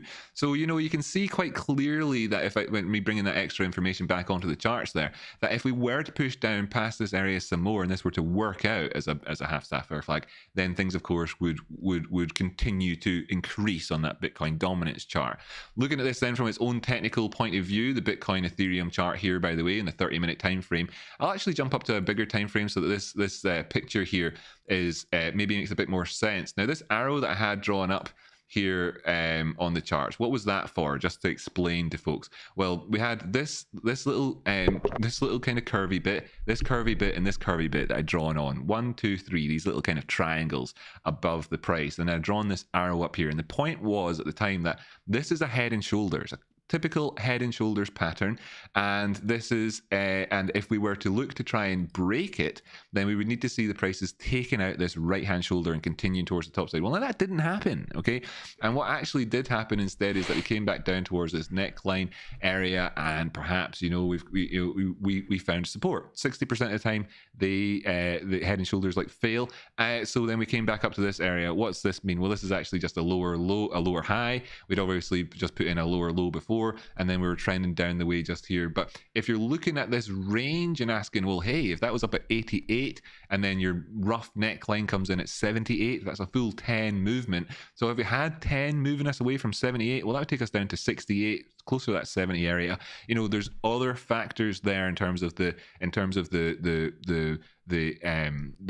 psychological impact of that pattern and the actual elasticity that's been enforced into the markets, and this the expression of the elasticity of the prices is right there to be seen. And of course we could see that carry through. So while this could turn around, we've got a couple of negative factors there for us, and of course as well this remains fairly negative and is not bullishly divergent on the RSI on this time frame or anything like that, and that includes the MACD. Okay, so while we can look over here and say it's bullishly divergent between those 2 points, this is a massive push down the way here, and it'd be very difficult to include this most recent low here as part of an overall upward trend on this time frame, given the last recent highs and lows, etc., which have been very visible there as well. So to try and find it as a low, the 24-hour time frame doesn't really even give us that luxury either. But if we wanted to try and say that this could potentially turn out to be hidden bullish divergence, do we have that on a time frame that works for that? And we don't really either. So we're not positioned very well for this to start to run towards the top side. Nevertheless, it could happen. So let's just keep looking at that sort of the thesis here, trying not to have confirmation bias, right? That's essentially what we're doing with this movement. So if I take it from the high to the low in terms of measuring this one out and seeing how close we are, then yeah, great. And by the way, KP, thanks so much for that donation there. And yes, we absolutely can take a look at Raven coin. Raven, by the way, for folks who don't know, is one that kind of in a sense used the same sort of principles as Bitcoin, similar sort of code to Bitcoin, and is a proof of work coin, and it wants to be one of the ones which can defeat ASIC ASICs, which is a specialized hardware for mining the cryptocurrencies. It can defeat this injection of ASIC hardware in and allow people like the common man, if you like, who's got access to off the shelf hardware. You can just go into your shop and buy it, like a graphics card or whatever, to be able to mine this stuff, that type of way. It's a proof of work with a long-term view towards how can we make this happen using the same sort of principles as Bitcoin. I think that's kind of mostly what it's about. Juro, thanks so much for becoming an early supporter. Fantastic. Good to see you, Juro. Yeah, it's great to see you. And by the way, I love that full beer glass that comes up as it says "Welcome to our supporter." Thanks so much for welcome to our supporter again, my friend. Lovely beer glass you got there. Great. So yeah, we'll take a look at that Raven stuff, right? But you can see here that while the prices remain below 77, in terms of the Bitcoin Ethereum one, that we've not done enough yet. Okay, we've not done enough yet. And it is what it is until it is what it isn't. We're below the 382 Fibonacci retracement point, and to ignore that would be folly when the next area down here is a typical Dow guys, here go my Jones, kids. Dow Thank you for theory, tuning sorry, I in. should say, 50% Rocky some retrace in love. the prices after a very, very big movement up the way. Now, I'm going to look at other coins as well, which will help inform our opinions about this, but I will continue on with the sort of the thesis that I'm building just now as I take a look at the Bitcoin dominance chart, and then I'll get on to doing those requests, add a couple of extra ones in myself as well if they don't get suggested from the audience right now. So the Bitcoin dominance chart then, therefore, at 39.99, I actually wanted, how inconvenient for me. My main point was that I was going to be that it's back above 40, but due to talking about this over the last, due to the last 5 to 10, since I started the show, it dropped below 40 to 39 again. Okay, great. Come back up above 40 so I can make this point. Yeah, come back up above 40 so I can make the point. I can make the point a little bit. No, it doesn't matter, right? Oh, there we go. We're above 40 again. Right, so now I can go. 40 was a very big pivot point in terms of the dominance on Bitcoin. And I'll just jump up towards the weekly time frame just to kind of give you a really clear idea about this long-term, the long-term aspects of this. I'll hide off these drawings here. You can see, I think, much more clearly now. This is the weekly time frame. And I'm sure you can see much more clearly now how this is a very important pivoty point for Bitcoin. Now, this is the entire history that we have of the Bitcoin dominance chart. Looking back to 2014, 6, 7, 8 years ago, stuff like that, right? So it's a long time here, and you can see that at one point here in December 2017, you saw the prices at the Bitcoin dominance drop as low as 36. And that was incredible. That was all part of an alt season. And what we saw was that the Bitcoin prices were dropping as altcoins were rising really, really strongly. And the star of that whole time was Ethereum. Ethereum was a really big mover then, and it was when it first set in its big all-time highs. Now those all-time highs are a third or a quarter of the prices that they are now, etc. And this is a sort of a different epoch almost. But looking back then, that's when that happened. And Ripple had a huge run then as well. And what we're asking now is that if Ethereum since then has advanced so much in terms of the mentality, and you can see it yourself with the likes of other the content that gets put out there with regards to Ethereum, and the way that people are talking about Ethereum now is so commonly known, in the way that Bitcoin was so commonly known back in the people kind of understanding that Ethereum's a real thing and accepting it, and that now it's moved away from the sort of the upstart feeling that it had back in 2017, and is now an established part of the infrastructure and cryptocurrency, right? Very, very different world, and it's moved much closer. And this is the debate I was having as well with, would we see the Bitcoin dominance increase because of the relative decrease in the Ethereum prices, and is there a room there for us to have a run on some of these alts in the meantime? Could we get an alt season which doesn't include Ethereum? Is Ethereum no longer an alt? Is the thesis there. And I'm making the point on that front by talking about the difference between 40 and 36. That 10% movement in the dominance of Bitcoin can represent 10% movement of 2 trillion. So this 10% of $2 trillion could flow into some altcoins, and then of course with these really, really small cap coins, of course, just even a few million onto